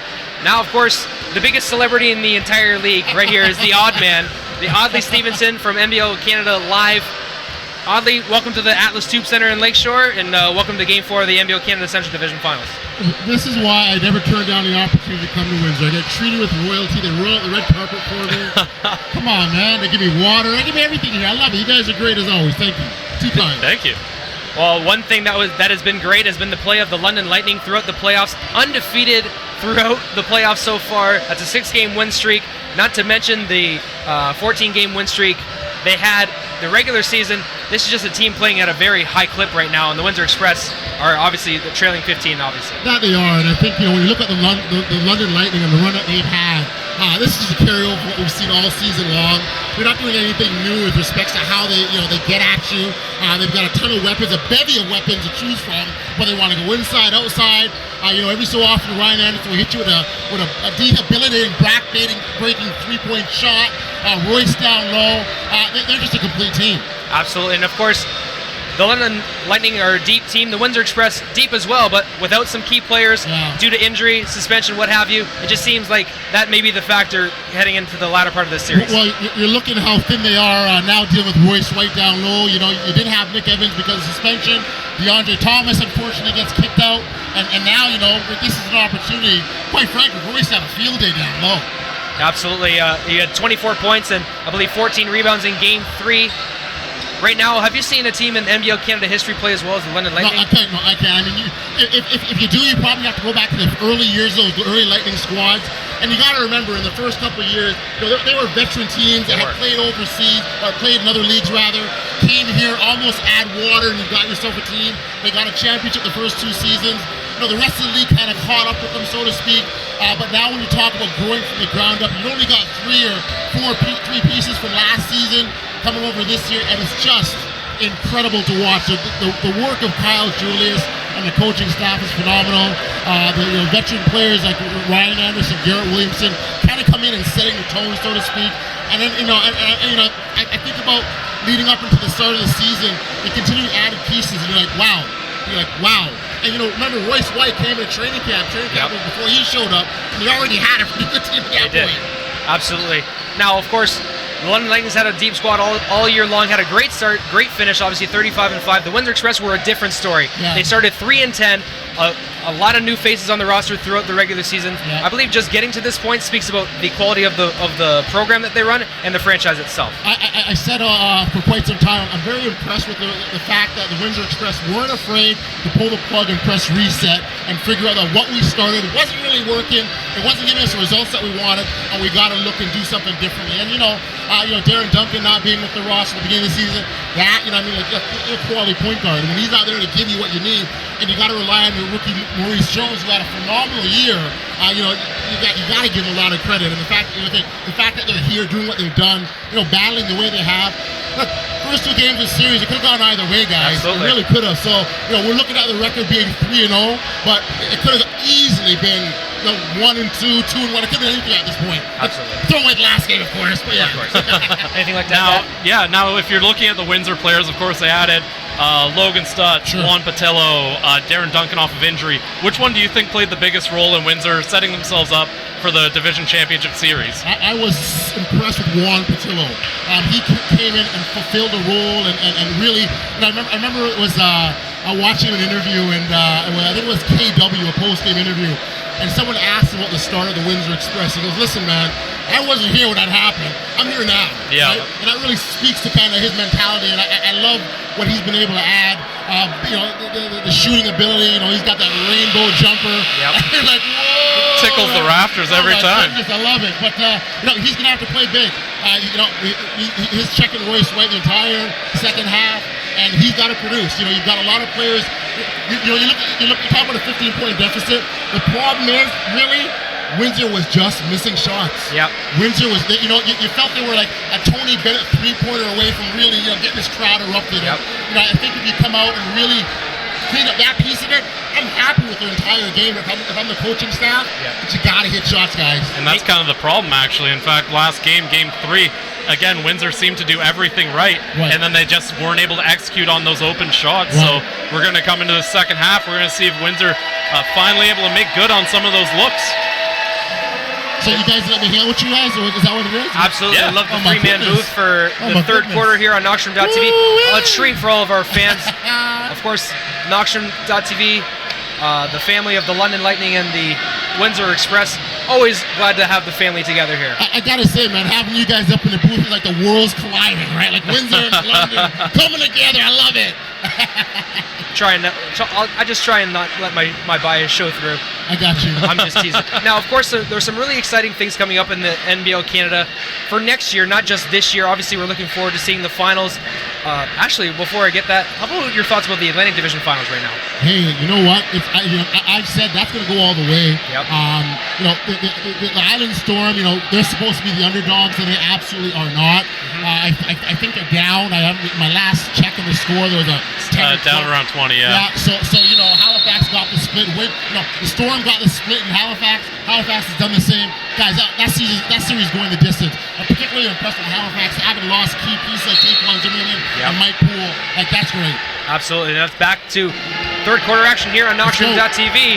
Windsor and London duking it out. London up 58-43 at the end of 2 quarters of play. Going right back to the MVP, Royce White. As you'd suspect. Down low, and he draws a foul on Juan Patillo. Yep. Guys, it's no surprise. We talked about Royce is gonna, they're gonna have to feed him, make him go to work, make him defend him. And again, we've talked about how short-handed they are in the front court now. They're a little hamstrung. This is a time for Royce White to take advantage. Audley said it earlier. There's going to be some tired legs here. Windsor working both a short bench and that short front court rotation. So, Royce White, they rested him quite a bit in that second quarter. He could come back here and have himself a nice half. Stutz saves it from going out of bounds. Darren Duncan over the timeline, looking to go to work, get themselves back into this game, down by 15. Takes a lot of energy to come back. And it does. Juan Patillo going to go battle one-on-one against Royce White. He loses the ball, but Darren Duncan gets it, launches it in the corner, 1 second to shoot. Tony Bennett off the mark. Loose ball goes off the foot of Royce White, and it will stay with the Windsor Express. Again, we talked about missing shots. A Tony Bennett three-pointer really can do a lot for this squad. Three-pointer in general, they've only made 2 in that entire first half. They're really not striking from the perimeter, and that time, that's one of those ones that hurts the percentage and didn't really have a good shot of going in because it was so late on that shot clock too. Are you suggesting Windsor should get struck from the three-point line? Easy, boys.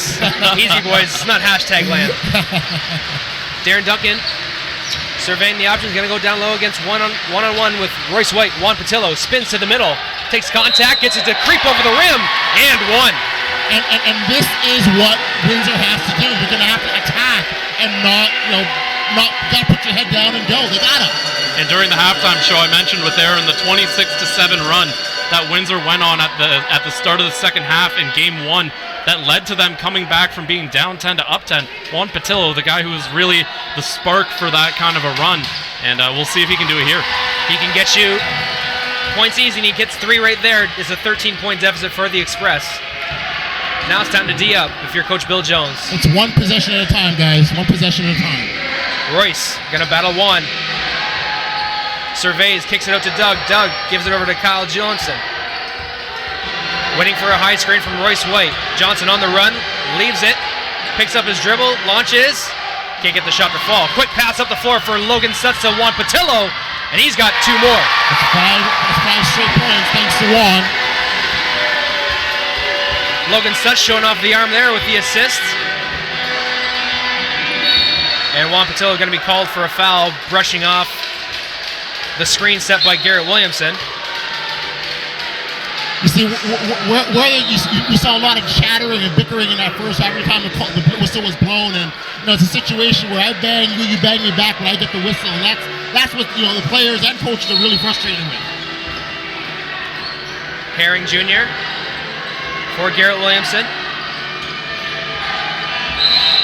And a foul going to be called against Shaquille Keith, knocking Royce White off of his track on the baseline. I'd say knocking him off his track, right off the court. Right into the Leuna sign right there. London will have possession on the baseline.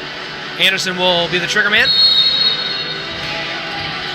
And they're inbounded to Royce White. Doug Herring gets free on the three-point line. Back to White. In the low post. He can't score, and Juan Patillo cleans it. Darren Duncan on the run. Just an 11-point deficit for the Express. Stutz with a jab step going to the rack. Takes contact.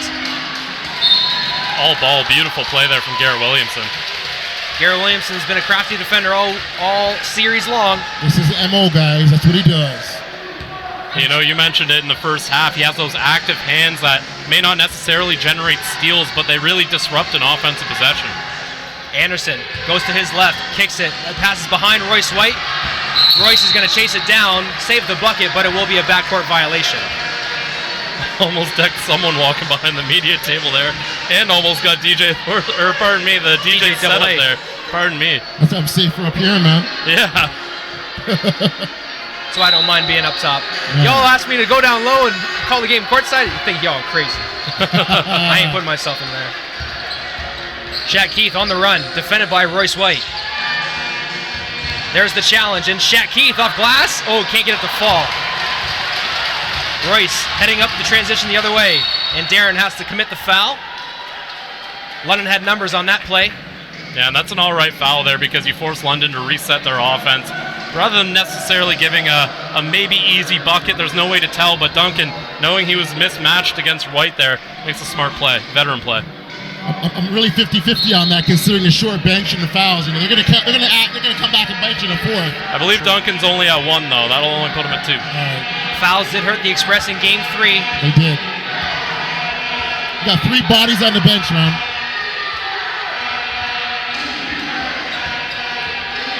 Doug Herring Jr. to his left. Around the world, he can't get the shot to fall. Juan Patillo tips it. Shaq Keith on the run. Crosses over to the rack. And there he goes. Beautiful finish.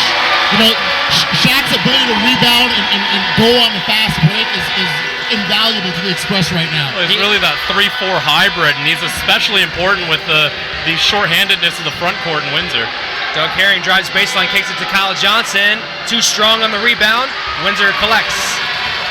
And I said at the time when Shaq Keith was traded to the Windsor Express from the Cape Breton Highlanders, this made the Express a playoff contender. Darren Duncan stepped back into a 2. And that's a big run for the Express, trailing, cutting the deficit to 7. And listen to this crowd. I'm going to tell you something. This is my first time in this building. And watching them on a live stream, like, it sounds pretty loud in there. But I'm in here now, and I'm like, yo, it is really loud in here. Yeah, that's right. There's something else. Let us listen to that right now. Oh, man. And this is a smart time to call timeout for Coach Kyle Julius. He does a great job of timing his timeouts. Absolutely. Taking the crowd out of it a little bit and getting his players reset and into the mindset they need to be. It's, stopping the run. Windsor has continually shown the ability not to give up. I mean, in the halftime locker room, the message from the coaching staff and Bill Jones is simple. We're not done. We're not giving up. And you see it here. A great start to the second half. I think it's also a bit of lesson learned. There was in Game 1, when Windsor went on that run at the start of the half, Julius tried to let his guys play through it, and that ended up biting them in the backside. So I think it was a smart time to call that timeout. Don't let that happen twice. We're not doing that again. Absolutely. Now, obviously, some great developments in the league locally. Can you tell us a little bit about the excitement that's generating around the Sudbury franchise? 705 basketball is alive and well in the NBL. Isn't that awesome, man? Awesome to talk about growth and expansion and watching this league develop. And you talk about Sudbury, a secret. Magley call it the best kept secret. Basketball community is alive and well. They've got a lot of smaller communities up in that Sudbury area. And it's not that far. People think, a lot of people, there's misconceptions about how far it is. It's not that far. I mean, it's the equivalent of coming to Windsor from where I'm at. So, yep. I mean, hey, that's great basketball opportunities right there. Absolutely. And of course, some possible developments in St. John's, Newfoundland. There we go. Keep you updated as that story develops. Ryan Anderson on the first possession out of the timeout. Marvin Phillips comes up short on the near side. Juan Patillo with another rebound.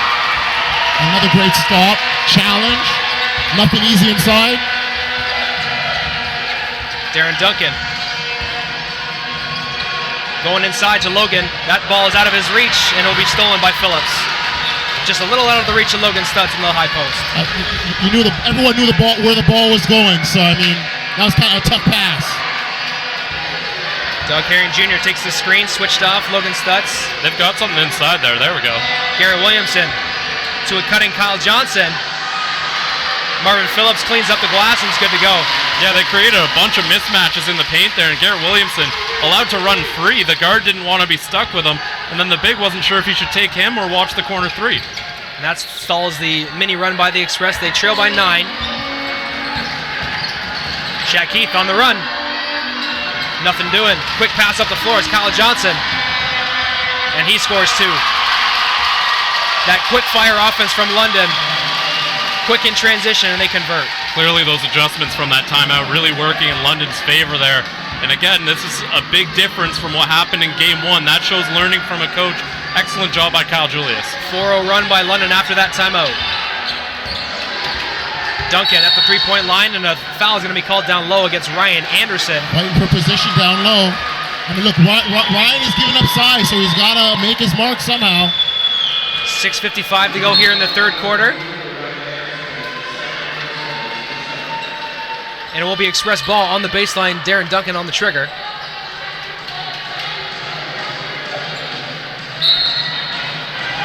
Duncan looking at his options. Gets it out to Logan Stutz just before the 5-second count. Stutz going to go one-on-one with Garrett Williamson. Picks up his dribble. Looking for a ball handler. Gives it over to Shaq Keith.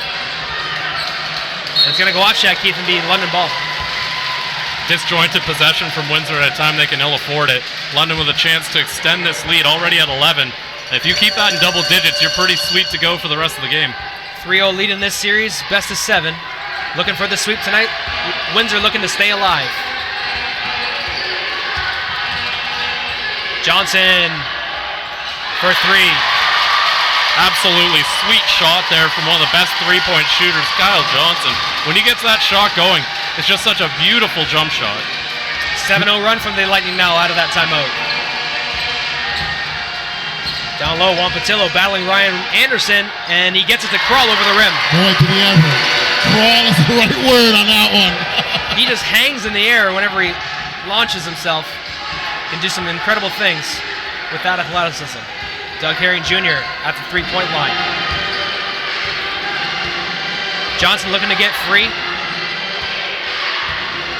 2-man game, Marvin Phillips and Doug Herring Jr. Doug drives, step back. Can't get it to fall. Logan Stutz collects. Shaq Keith on the run. Alley-oop! There we go. And quickly up the floor comes London. Doug Herring Jr. looking down low to Phillips after the slam by Patillo. Anderson off the mark. Stutz with another rebound. Up the floor. Tony for 3. Off the mark. Again, open shots. 10-point deficit for Windsor. Phillips. Ooh, he thought about that one. I'm actually surprised he didn't jack it. He's been shooting really well from beyond the arc this playoff season. Herring Jr. on the run. Off glass and good. Beautiful, just steady play from Doug Herring Jr. all game long. Really running the offense efficiently. You know, people forget that Doug Herring can score. With all his assists, he has the ability. Stutz with a jab step to his left. Off glass, and he's going to get the call. First time Logan Stutz has gotten a call on Garrett Williamson tonight, and that's going to bring in a fresh lineup of London Lightning players for Coach Kyle Julius. And this is the dilemma that you have if you're Windsor. You know, you got a short bench, and then, you know, the other side comes with a hockey lineup change, and, you know, fresh bodies. 4:41 left in the third queue. Left in the third queue. I know where you're going. Don't worry about it. I got you. Stutz at the free throw line. Good for the first. See, here's the problem when you got two people here that we both hear you stutter. And everyone else at home. Not to mention. So 2 for 2 for Logan Stutz. 68-58. Friesen at the wing for London. Johnson gets run off the three-point line, gives it over to Friesen. Quick pass inside to White. Battling Shaquille Keith. Off glass and good for two. That was a nice high shot. Good shot. Defense was solid. And that's what's been happening a lot all series is you see a good defensive play there, but White just goes right over it. I like that by Shaq Keith, though. He's Right still back at attacking, still getting to the line. Right back at him. That's what you gotta do. You can't make it easy with bailout jumpers. Attack. Shaq Keith heading to the free throw line after drawing the foul on Royce White. Yeah, we talked about Windsor really needing some threes. That number's up to 2 of 17 right now in the game. 11%.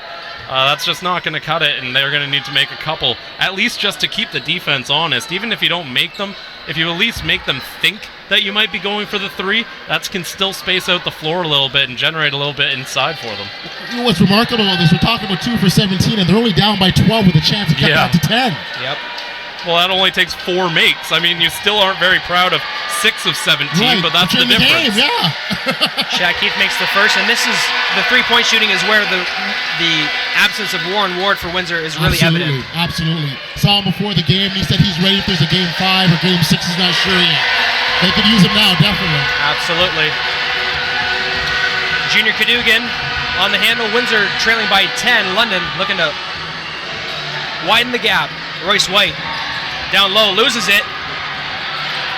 Does not get it to go. Gets his own offensive rebound. Third chance is no good. Fourth chance by White, and he's got it to go. Logan Stutz screaming at the ref. He's going to get himself in trouble there. And the ball's going to be down low on the baseline. This would be a bad time to take attack. Looks like nothing from the ref there. Stutz hasn't gotten the call down low all night. Trying to work the officials. And Jones gets it to go. Woo! Maurice Jones looking to turn the heat up on the London Lightning there with an and one. Trying to make it a single-digit game with a made free throw here. And you know, I love his fearlessness when he goes to the basket, whether there's contact, whether there's 2 bigs coming at him. He always finds a way to adjust his body and get his shot over the fence almost and still make that shot and get himself to the line here. Logan's still talking, and I don't know how much longer the refs are going to hear it. He's probably using the polite language. Nicest guy in the league, in my opinion. Yeah, no doubt. So if he's yelling at you.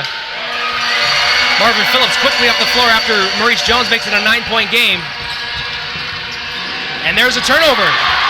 Joel Friesen. And he reaches in on Tony Bennett.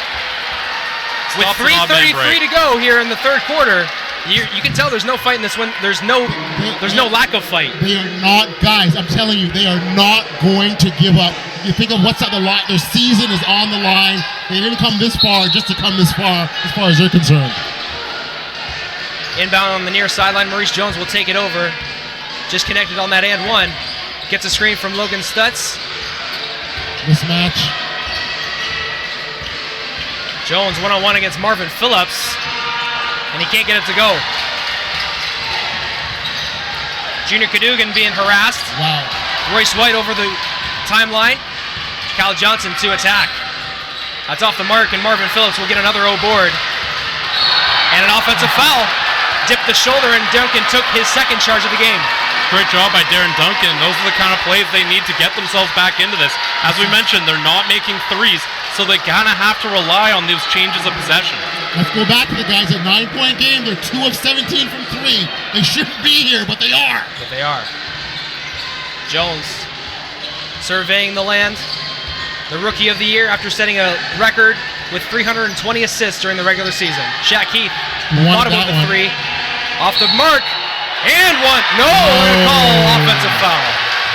You know, I don't know if it's an official stat track, but I think if it were coming to drawing charges, Joel Friesen would have to lead the league at this point, constantly getting in the lane, constantly drawing that contact, and constantly getting the ball for his Lightning teammates. We'll have to page league statistician Chuck Miller.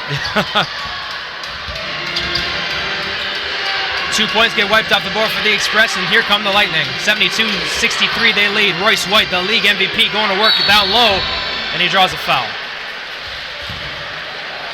White so good with his body positioning in every facet of the offensive space. There he grabs some position on Logan Stutz. And he makes the hold there, and Logan admits to the foul, and Rice will go to the line. You know, this is a little bit more of a costly foul than it might have been earlier in the season. Some people thought that the way to stop Royce White is to foul him, send him to the line. He's been shooting a lot better in the second half of the season than he did in the first, but he's got to connect here. Knocks down the first one. He heard you. He heard you.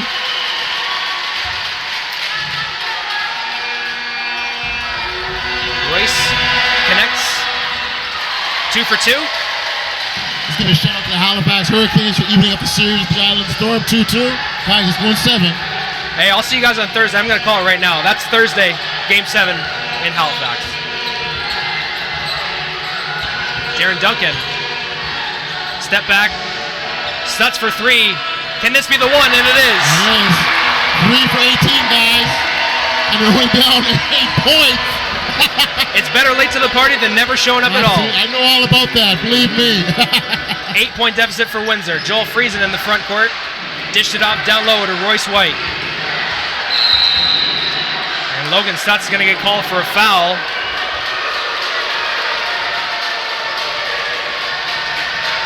And that will send Royce White to the free throw line. Gotta take a replay right here. So Rice will go back to the free throw line where he just knocked down 2. I guess you're saying he got 2 hands on his back. Is that really what the call, what the referee said? Looked like there was some contact. It's one of those, calls you give to the benefit of the ref. He's there. Well, again, any foul is going to send them to the line here. That's going to be number 4 on Logan Stutz, I believe. And that one is off the mark. Maybe it wasn't a bad foul. Number 3, pardon me, on Logan Stutz. So he had plenty to give. You don't want to see him send him to the line right here, but maybe not a bad one if he's going to miss the first. Good point, Chris. As Royce White makes it a 9-point game with that made free throw.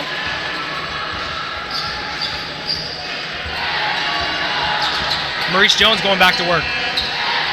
High post, Tony Bennett. Down low, Juan Patillo collects. Off glass, short. He had a cutting Logan Stutz there. A nice drop-off pass, I think, would have served him well. Fading away, just couldn't get enough on it. They're going to go back down low to Royce White.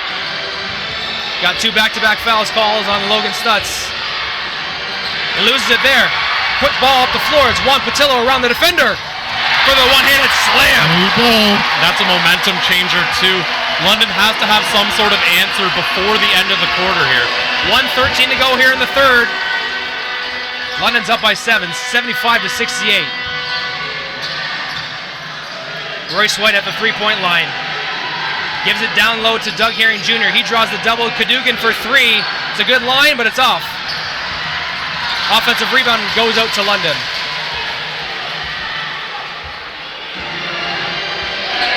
Jones defending Ryan Anderson. Anderson with a 5-second violation. Didn't advance the ball within 5 seconds, and that's a violation.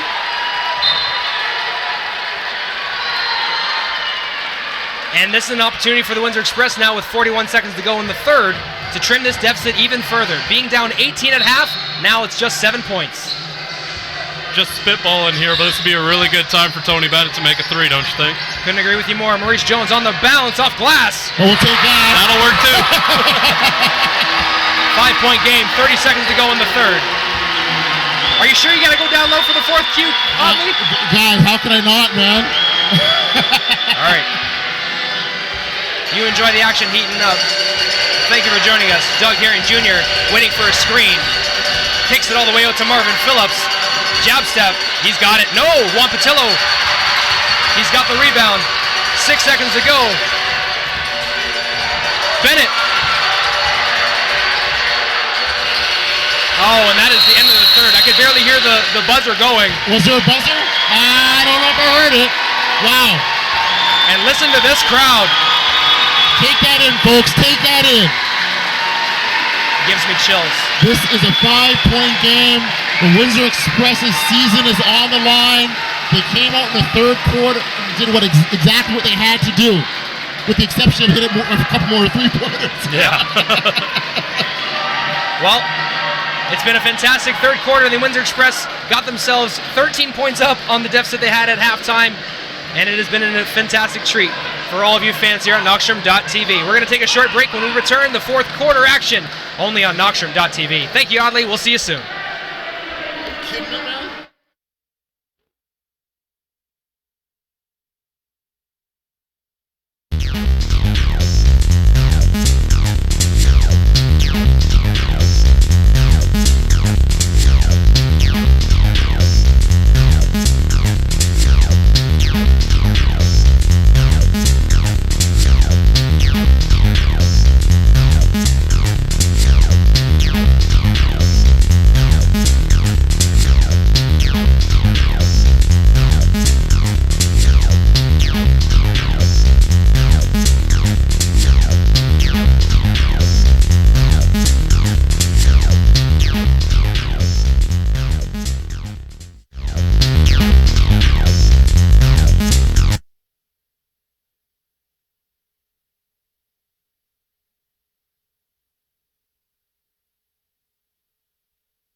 All right. It's fourth quarter action here in Game 4 of the NBO Canada Central Division Finals. And this has been a dogfight. The Windsor Express make up 13 points in that third Q. And listen to this crowd. Oh my goodness. Well, all the momentum on Windsor's side right now. Just a magnificent effort in that quarter to really bring back that gap. And I mean, they haven't completed it. They aren't done yet. Absolutely. But I mean, they really made a statement in that third. In the first quarter, London scored 39 points. In the second two quarters, 36 combined. Only 17 in that third quarter. Marvin Phillips with that rebound on the opening quarter miss from Tony Bennett from three-lane. That ball is going to be knocked away by Windsor, and it will be London ball on the near sideline. Chris Croucher and Brett Hedges on the call for you on Knockstrom.tv. We were just joined by Audley Stevenson of NBO Canada Live. Great chat with him as always. Ryan Anderson looking to get free. Cadogan takes the screen from Phillips. Rebounded by Royce White after the Logan Stutz couldn't grab it, and it's 2 more points for the MVP. Maurice Jones leaving it for Duncan. Jab step to the rack. Off glass, and one! Huge shot there from Darren Duncan, and the kind that really puts your team on your back a bit. The type that says, I've got this, guys. We're going to go to the line. I'm going to get 1 more point, and then we're going to see what we can do with the rest of this quarter. Absolutely. Darren Duncan with the and one, looking to make it a 3-point play with a made free throw there. What are some of the stats saying to you about this game, Chris? Well, I think the reason we talked about Windsor not making their threes, but still being in this game, they've had so many extra opportunities. London's committed almost 20 turnovers in the game, compared to only 13 for Windsor. That's a bunch of extra possessions. Offensive rebounds, Windsor's done a better job than London so far in this game. Those are some more extra possessions, and they've been able to convert on those possessions. They're only shooting 33%, but they've had so many extra shots that they've been making good on them. 73 attempts compared to only 66 for the London Lightning. And now it's a 77-73 lead for London after that made free throw from Darren Duncan. At the elbow, it's Marvin Phillips with a jab step, gets around Patillo for a one-hand slam. And that's a good one because it quiets the Windsor crowd down a bit. It's a pretty big London contingent here, but it quiets down the London crowd. Tony Bennett with a reverse layup. It's good. Nice find from Maurice Jones there on the cutting Tony Bennett. Beautiful feed. Maurice Jones has made a lot of really good plays that might not show up on the sheet, but he's done an excellent job creating opportunities. A London fan bus making the way to the Atlas Tube Center. You can hear their voices in the crowd. Marvin Phillips picks up his dribble, gives it over to Joel Friesen. Friesen lets go of a 3. Oh. And it's good. Again, another answer. And the London bench has been assessed a warning. Yeah, I think it was just a warning. I think they might have did a foul, actually. We'll have to find out that one. Yes, Tony Bennett to the rack. And a foul going to be called on the floor. Joel Friesen. Joel Friesen arguing the call. But it will be Windsor ball on the sidelines. You're going to see a replay here. We didn't get all of it. I believe that will put Joel Friesen in the foul trouble. It's going to be the 5th on Friesen. Kyle Johnson will check in, and that's a great defender that you're sending to the bench there for Kyle Julius. It's interesting, we talked about the short bench on Windsor, but it's London who are now finding some of their key contributors in trouble. One, leaves it short on the jumper.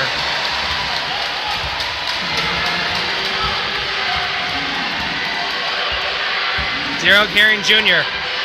His team up by 7 after the triple by Friesen. Royce White kicks it out. Phillips for 3. Too much. Kept alive. Tony Bennett with a long pass over to Jones for 2. Windsor not quitting. It's punch counter punch right now. It's a real fun game. That's a great metaphor. Tony Bennett, he's going to be called for reaching in. Thought he had one there, but he did have his hands on Ryan Anderson. Luckily, Bennett, one of the guys on Windsor who can actually afford to commit a foul, only 1 so far in the game. That's number 2 for him. 2 fouls on Tony Bennett, 9:30 to go here in the 4th quarter in a 5-point game. 82-77, London leads. Thanks for tuning in on Knockstrom.tv, folks. Make sure you use the HC tab. See the game in high definition. Johnson wide open for 3. Bang. Can't leave him open. And it's 85-77. Maurice Jones. Stutter steps.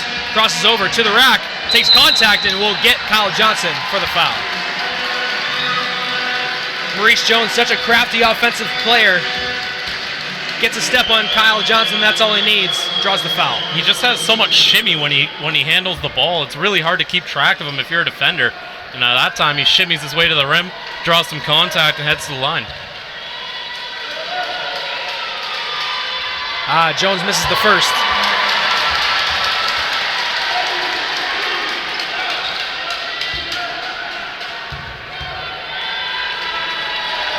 Jones converts the second. Makes it a 7-point game. And Shaq Keith is going to check in for Coach Bill Jones. Doug Herring Jr. Marvin thought about the 3-point. Quick passes over on the other side of the floor to Ryan Anderson, defended by Tony Bennett. Anderson finds a cutting Royce White, and he's blocked from behind from Darren Duncan, but they're going to call a foul late.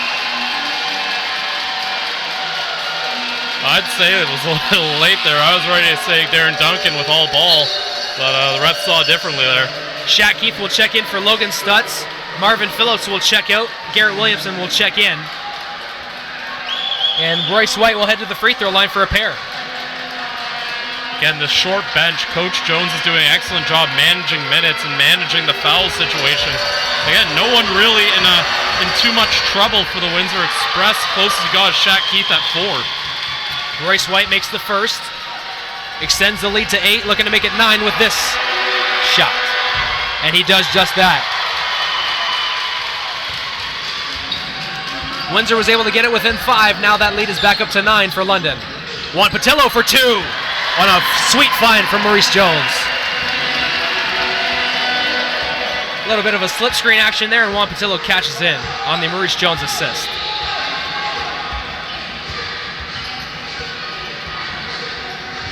Garrett Williamson goes down low to Royce White once again. Quick pass out to Kyle Johnson. Step back, long 2, it's good. Again, when Kyle Johnson's shot is on, there's no player in the league that's harder to defend. That shot, when he's really feeling it, it just seems automatic. Duncan, down to Juan Patillo. And 1! Juan Patillo finishes with the left hand. Doug Herring Jr. fell after Juan got the ball. And after that, It was all elementary. Again, Kyle Johnson with the punch, and Windsor with a heck of a counter punch there can pull themselves ever so closer, and the Windsor Express, short-handed, just will not go away. The spirit of Windsor behind them. 89-82 with Juan Patillo with a free throw to come. Looking to make it a 6-point deficit. And he does just that. Checking in will be Logan Stutz. Checking out will be Darren Duncan. He deserves a break.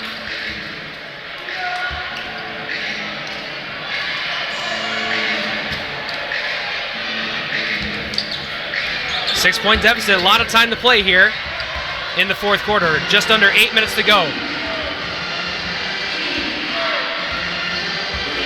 Doug Herring Jr. to Anderson. Ooh. Just cold-blooded by Ryan Anderson. 92-83, 7.5 to go here in the fourth. Shaq Keith steps into a three himself, and that's good. He responds. There's the counter punch almost every single time. Man, this is a fun quarter. 7:15 to go, 92-86. London over Windsor. London up 3-0 in this series, looking to close it out tonight. Windsor looking to keep their series and season alive. Doug Herring Jr. on the run. A double screen there leads to an open bucket. Ryan Anderson with a really great screen. He's done a lot of things right in this quarter. And a foul going to be called on Kyle Johnson to a cutting Tony Bennett. I think Bennett's asking for an unsporting foul there. It was, in his opinion, not really a play on the ball. It will be Windsor Express possession on the baseline. 6:54 to go, down by 8. One. Gives it over to Jones. Tony Bennett at the three-point line. He attacks, kicks. Shaq Keith for a deep three. That's off the heel, and Royce White will rebound. Quick pass up the floor, Garrett Williamson. And gives it back to Doug Herring Jr., who will reset the offense.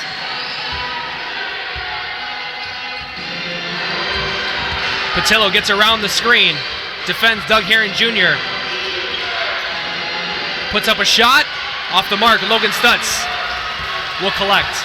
On the run is Shaq Keith. Jones for three. Can he do it? And rebounded once again by Royce White. Kyle Johnson on their way.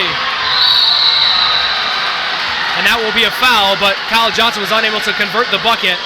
Kyle Johnson really fell hard over there. Good to see Kyle Johnson getting up under his own power. A tough foul on Tony Bennett.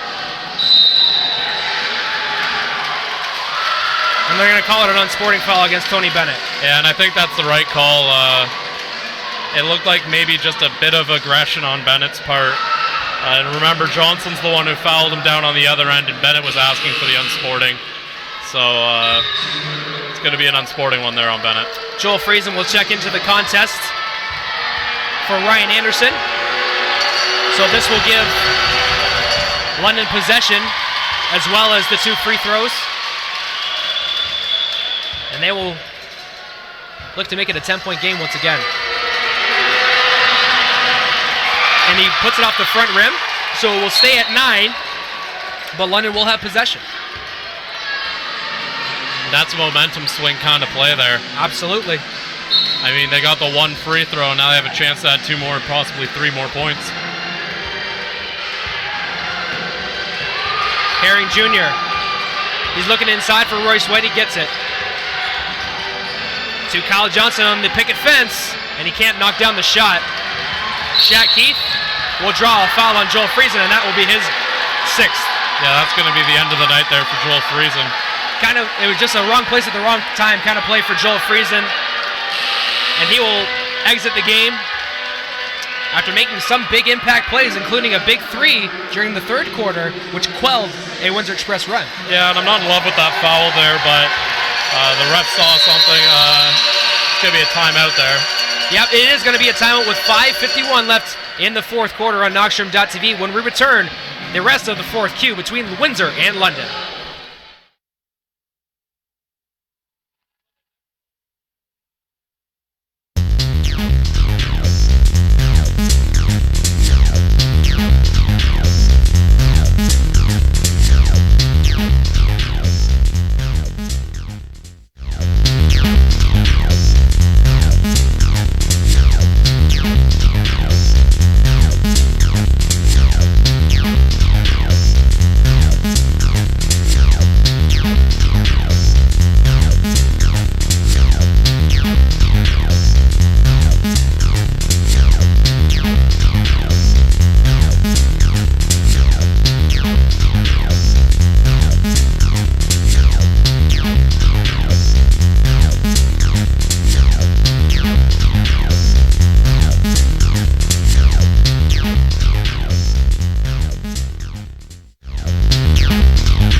Coming back out of the timeout, 5:51 left here in the fourth quarter between the Windsor Express and London Lightning. London up 95-86. And looking to close out this series with a win tonight. Windsor hoping to keep their season alive. Well, they just want to close out this game at this point. They've had opportunities to just kind of end it, and Windsor constantly fighting back. Jones defended by Ryan Anderson. High screen set by Stutz. Jones slips the screen and launches a three. Royce White with another big rebound. Not giving the Windsor Express an opportunity to offensive rebound. 3 key possessions have been rebounded by Royce White. You know, Royce White had a huge fourth quarter in Game 2 and Game 3. Anderson with a double pump. He goes off glass and good for 2. I mean, sometimes when you're feeling it, Ryan Anderson, another big shot. Tony Bennett. Looking down low for Logan Stutz. Cross court to Maurice Jones on the bounce. For Tony, big shot coming. Leaves it off the front rim. And we look at that percentage that Windsor's had all night. The 3 ball has not been kind to them. Not at all. I mean, that number only now has improved to 4 of 23, still 17%. Doug Herring Jr. on the run. They're going to call an offensive foul. And there's another momentum swing there. Maurice Jones gets his feet planted and takes the charge. Because, I mean, you take away a London possession, and you get a possession of your own. If you get 2 points, that's basically a 4-point swing. So, I mean, for the Windsor Express, plays like those, a lot of them coming from Mo Jones, have been absolutely huge to keeping this gap within range. Stutz at the 3-point line extended. That's behind him. Thought about taking the shot. He crosses over instead. Off the bounce. Kyle Johnson was out of bounds when he collected that basketball, so he will turn it over. Darren Duncan will be the trigger. The Express trail by 11 with 4:20 left in the fourth Q.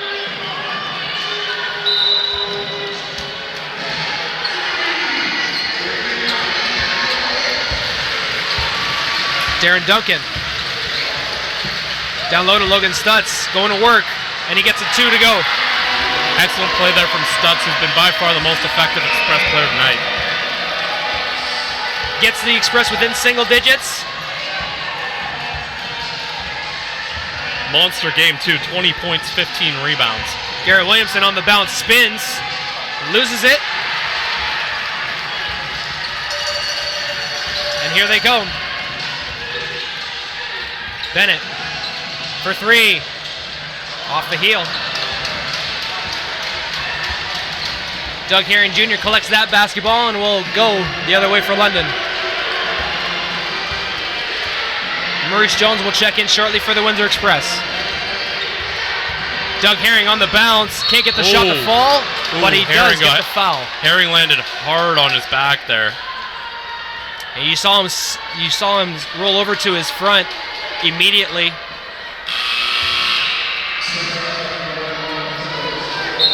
Foul has been assessed. So Tony Bennett will take a seat. So it will be the backcourt of Darren Duncan and Maurice Jones now.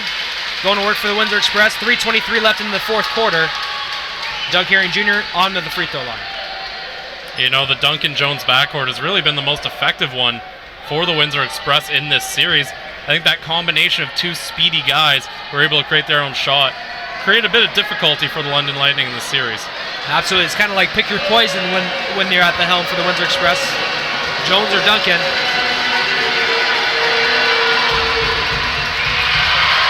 Doug Herring Jr. is a little long on the first. Looking to make it a 10-point game with a second free throw here.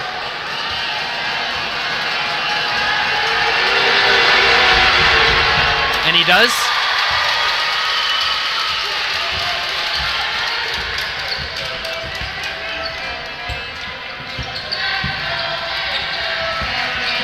Shaq Keith steps into a 3. And that one's going to be tipped off of Ryan Anderson. And it will stay with the Windsor Express. So, fresh shot clock, 3:10 to go here in the fourth. Garrett Williamson will check in.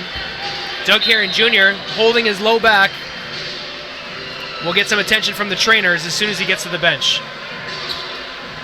You know, that's a big loss because other than Junior Cadogan, those are really the only two primary ball handlers London has. Expect to see a bit of Garrett Williamson playing the point here. And Juan Patillo will draw the foul on the inbounds play. Good execution from the Express there. And Juan will go to the free throw line with time stopped. And that could be the biggest help to the Windsor Express here. The biggest enemy right now is the clock. Well, anytime you get to slow it down like this, you know Windsor's comfortable doing so. And, I mean, this is getting tough. You got to make those shots. They're running a little bit at a time. This is where the clock starts to be the enemy. But there's still enough time that they could get themselves back into this. Tony Bennett going to check in shortly as Juan Patillo knocks down the second. What are our free throw numbers like, Chris? Well, looking at the free throw. Oh, that's a tongue twister. Free throws. You got 84% for the Express, 75% for the Lightning. Wow. Ryan Anderson gets loose, is defended by Tony Bennett. Just 3 minutes to go here in a 9-point game. Anderson stops for three. Can't leave him open under any circumstance. I don't care what he's doing with the ball. You can't leave him open. No matter how harmless he looks, he's going to hit a three. Duncan for three. And that's off the mark. Marvin Phillips soars in for that rebound. But, I mean, I wouldn't even doubt if Anderson made a three from here the way he's shooting tonight. Royce White down low, off glass, and one. Make a shot outside, then you go inside. Get some love from the London Lightning bench, and we'll go to the free throw line to complete the three-point play. 2:33 to go. London's up 103-89. You know, that time it was Darren Duncan who got stuck having to cover Royce White.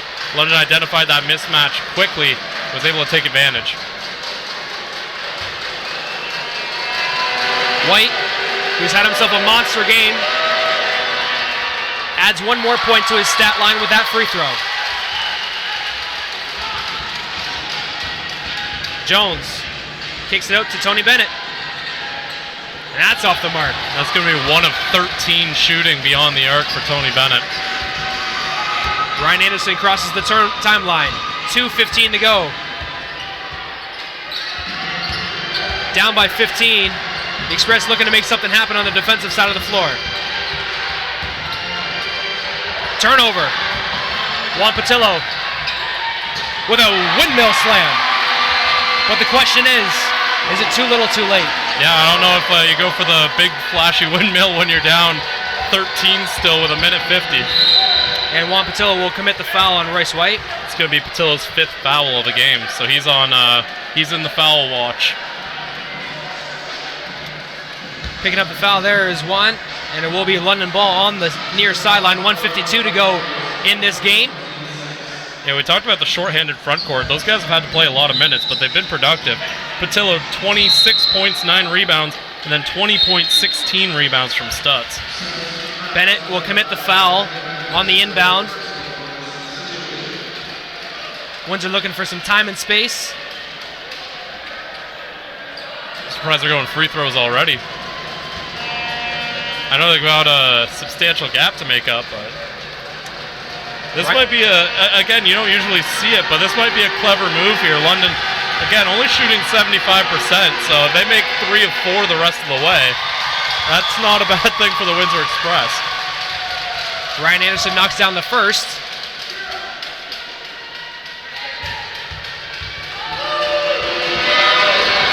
And he does complete both. And Logan Stutz will check into the contest for Shaquille Keith. 1:51 to go here in the 4th Q.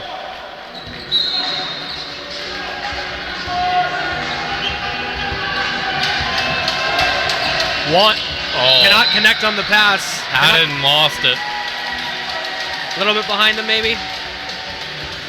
And it will be London ball with 1:45 to go. 106-91 the score.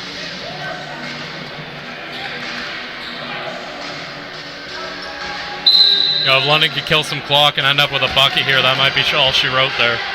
Make sure you guys stick around for post-game report with Aaron Sanders on Knockstrom.tv. Alley-oop. And Marvin Phillips completes the layup. 91. Maurice Jones cannot complete the three-point ball. But Logan Stutz soars in for the offensive rebound.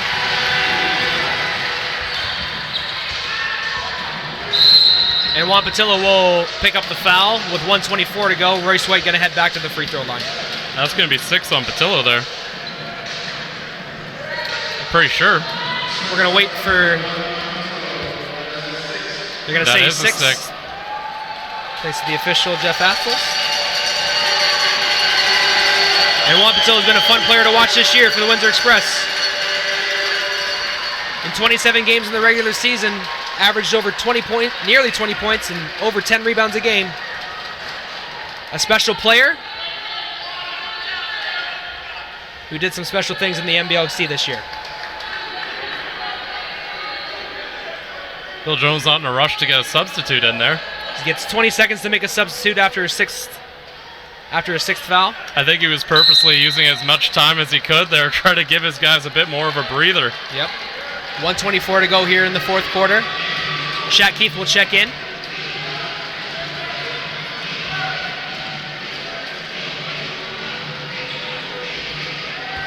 And Royce White will go back to the free throw line.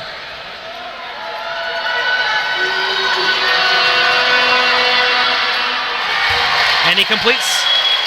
Makes it a 16-point game.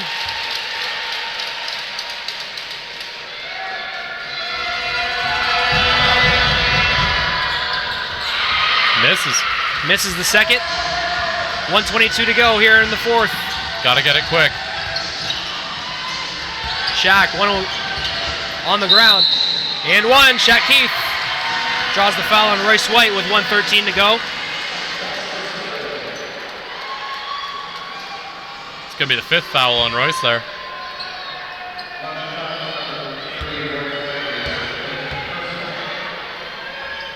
Shaq Keith completes the 3-point play.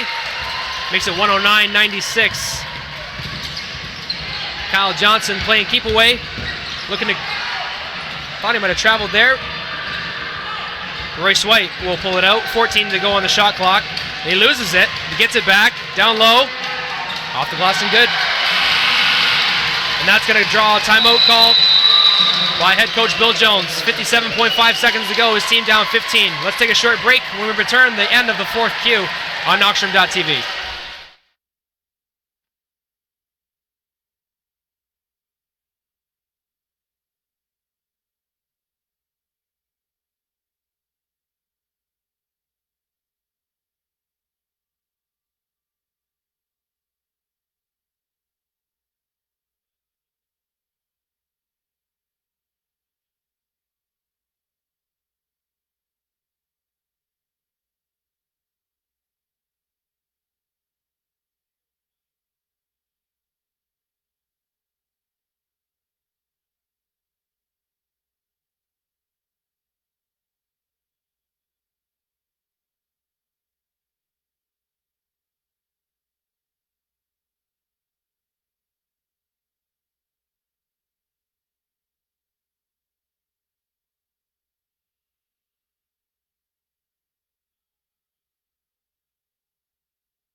All right, folks, final minute of play here between the Windsor Express and London Lightning here in Game 4 of the NBL Canada Central Division Finals.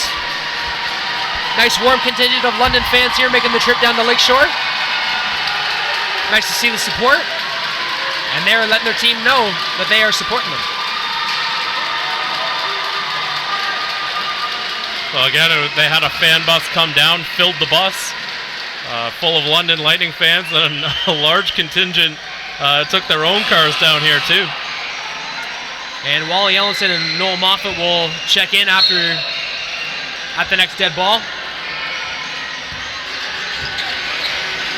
Duncan looking down low to Shaq Keith.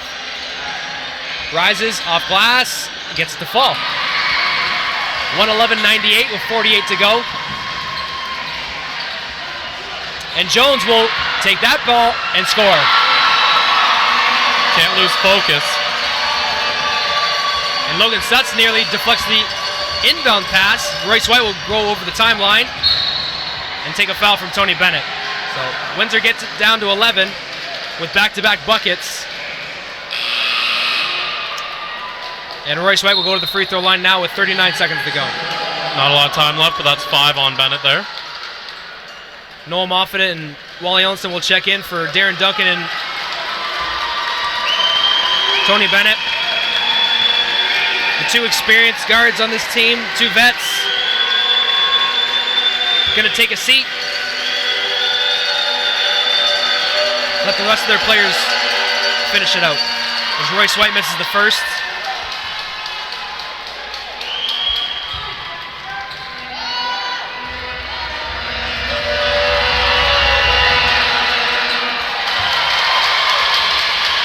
Knocks down the second, makes it 112-100. Jones, tried to go climb the ladder for a dunk there. Royce White on the run. Kicks it out to Anderson. 25 to go. We're going to have 15 seconds in the shot clock. 10 seconds to go in the shot clock. He was going to stand still and give it to the ref there, and the coach reminded him, you have to walk with it. He's going to launch it, and he nearly knocked it down. It will be express ball with 8.6 seconds to go.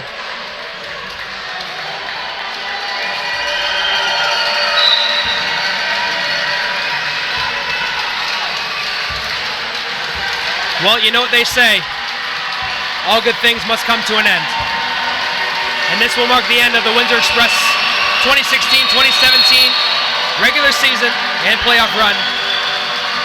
A great start to the, not a great start to the year for the Express. They finished strong, 22-18. There was a battle the first 2 games in London. Couldn't close it out. Then London takes care of business on the road, closes it, makes it a 4-game sweep. Yeah, the Windsor Express put up a heck of a battle. Games 1 and 2 were all-time classic NBL Canada games. And you come to the Atlas Tube Center, you get this kind of a crowd out. You know, this is tough for them, obviously, the way the season's ending, but it was a good season overall for the Express. I couldn't agree with you more. Thank you for all of our fans on Knockstrom.tv for tuning in for tonight's game. Game 4 of the NBL Canada Central Division Finals goes 112-100 for the London Lightning. They sweep the NBL Canada Central Division Finals 4-0 and advance to the NBL Canada Finals for the 2nd straight year. Pretty special season for the London Lightning, and it gets to continue. What do you say, Chris? Well, I think this London Lightning team, the season they've had, anything less than a finals appearance would be a disappointment. And to see that kind of effort, that kind of a season rewarded with that appearance, obviously they're not done yet, but to get that kind of this kind of a series against a team that's traditionally been your kryptonite is a huge motivation. Absolutely.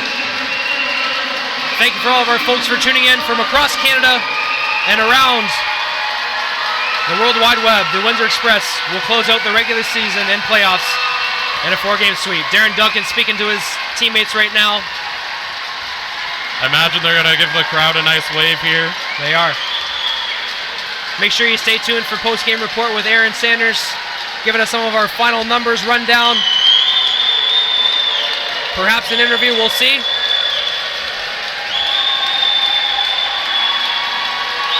And there the Express give some round of applause to their fans.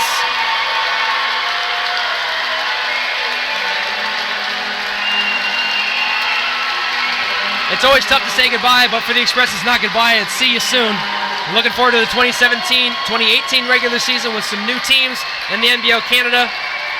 But I can't wait to see what the finals are going to be like. And I can't wait to see what the Atlantic Division finals are going to be like. That series tied up 2-2. Make sure all of our NBL Canada fans support the Halifax Hurricanes and Island Storm. Game 5 will go Monday at 2 p.m. Game 2 will be 7 p.m. Eastern Standard Time. And Game 7, if necessary, will be Thursday. Any closing thoughts, Chris? Nope, just a great series. I know it was a sweep, but I think each game was entertaining in its own right. And an excellent one. A great win for the London Lightning and a great effort from the Windsor Express and a real treat to be able to call. Thank you for having me, Brett. It was a pleasure to have you, Chris. And at this time, I'd like to thank all of us here at Knockstrom.tv. Thanks for tuning in for the entire playoffs. We'll see you in the finals here in London for Game 1 and Game 2. Let's send it down to Aaron Sanders for the post-game report on Knockstrom.tv. Take it away, Aaron.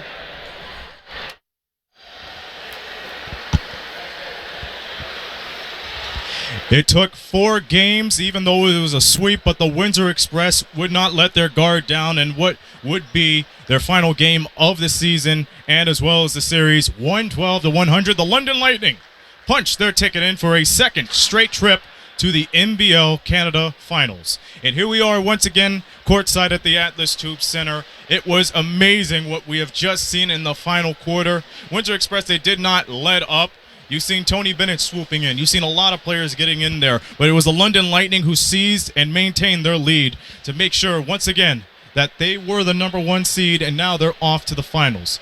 And just a moment ago, you've seen all these wonderful fans, London and Windsor, gathering together and basking in congratulations for both of these teams. The Windsor Express, they finished off in second place in the Central Division, but they could not cap off the Central Division champions. Now, we're going to try to go to the stats as quick as we can, but before we cover that, we go straight over to Halifax and the Island Storm, where the Island Storm lost, but the Hurricanes prevailed. It was 105-90 when it was all said and done. Quickly going to the stats like we said, but I'll tell you this. The series is now at 2 games apiece at the Atlantic Division Finals. It's going to become a really tough one for these guys, but when you look at it, that's what you got to expect. Nobody expected the Island Storm to come out guns a-blazing, but yet they did. You're going to have to check the stats for yourself, but it was a doozy. Halifax did not let up. If there is one thing that I had to take in for Game 4 right here was the ability of Maurice Jones. His quickness, his defensive effort, all of that really made him the general of the Windsor Express. And then he had a little bit of help too in the backcourt. You look at Tony Bennett, you look at Darren Duncan, they all swooped in as well. Juan Patillo, he had a breakout season and a breakout series. And you look at Wally Ellison, he may have not scored as much as most would anticipate, but he was very well off ball. He was leading up the transition game, and we got to save the best for last. Shaq Keith, what a fantastic performance. Absolutely a guy for Windsor. He really added some damage to the London Lightning from where the lead was about single digits when DeAndre Thomas got thrown out of the game. So an amazing effort by Shaq Keith. So where do we go from here? We'll be at London for you for games 1 and 2 for the NBL Canada Finals. That schedule has yet to be determined, so check the NBL Canada website as well as their social media sites as well for more information on the dates and time.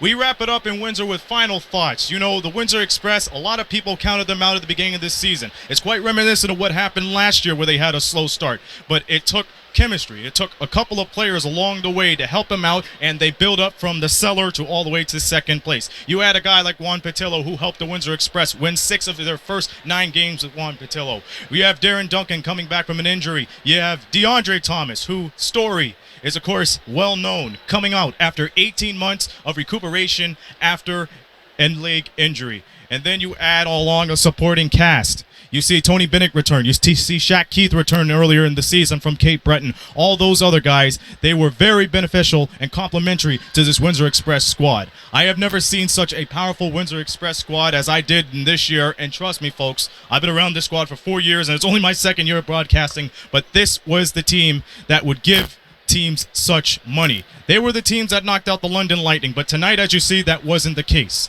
So take it in, because it was a wonderful season. Win or lose, the Windsor Express are going to go down as one of the top teams in the NBLC. And for the fans out there, you got your money's worth for 40 games in a row, as well as the postseason. So you should be mighty proud of the Windsor Express. Nothing but high hopes for this team for next year, so expect that. But as for us, we're going to take a little break before the NBLC Finals. It's the big one. The London Lightning will find out who wins between Halifax and the Island Storm, but no question about it, they will take games 1 and 2, and if necessary, 6 and 7 in the best of 7 series. So we're going to see how that unfolds. And once again, from the Windsor part, from Brett Hedges, Mitch Kobe K, everybody that worked in the Windsor Express crew, a big thank you from all of them, and we hope to see you down the 401 when it comes to championship time. And a special thanks to Chris Croucher for helping us out during the color commentating of the last 2 games. We have Izzy, we had Jeremy, we had Emily, all those other guys who helped out for the Windsor Express. But for us, it isn't over. Off to London we go. So once again, the final score, 112-100. London Lightning win it in a sweep. Off they go to the promised land. Thank you, all of you, for watching from the bottom of my heart, and I hope to see you once again real soon. This has been a presentation of Knockstrom Digital Media, producing the media excellence in Southern Ontario. One more time, let's do it for old time's sake. Until next time, this be Aaron Sanders saying so long from the Lake City.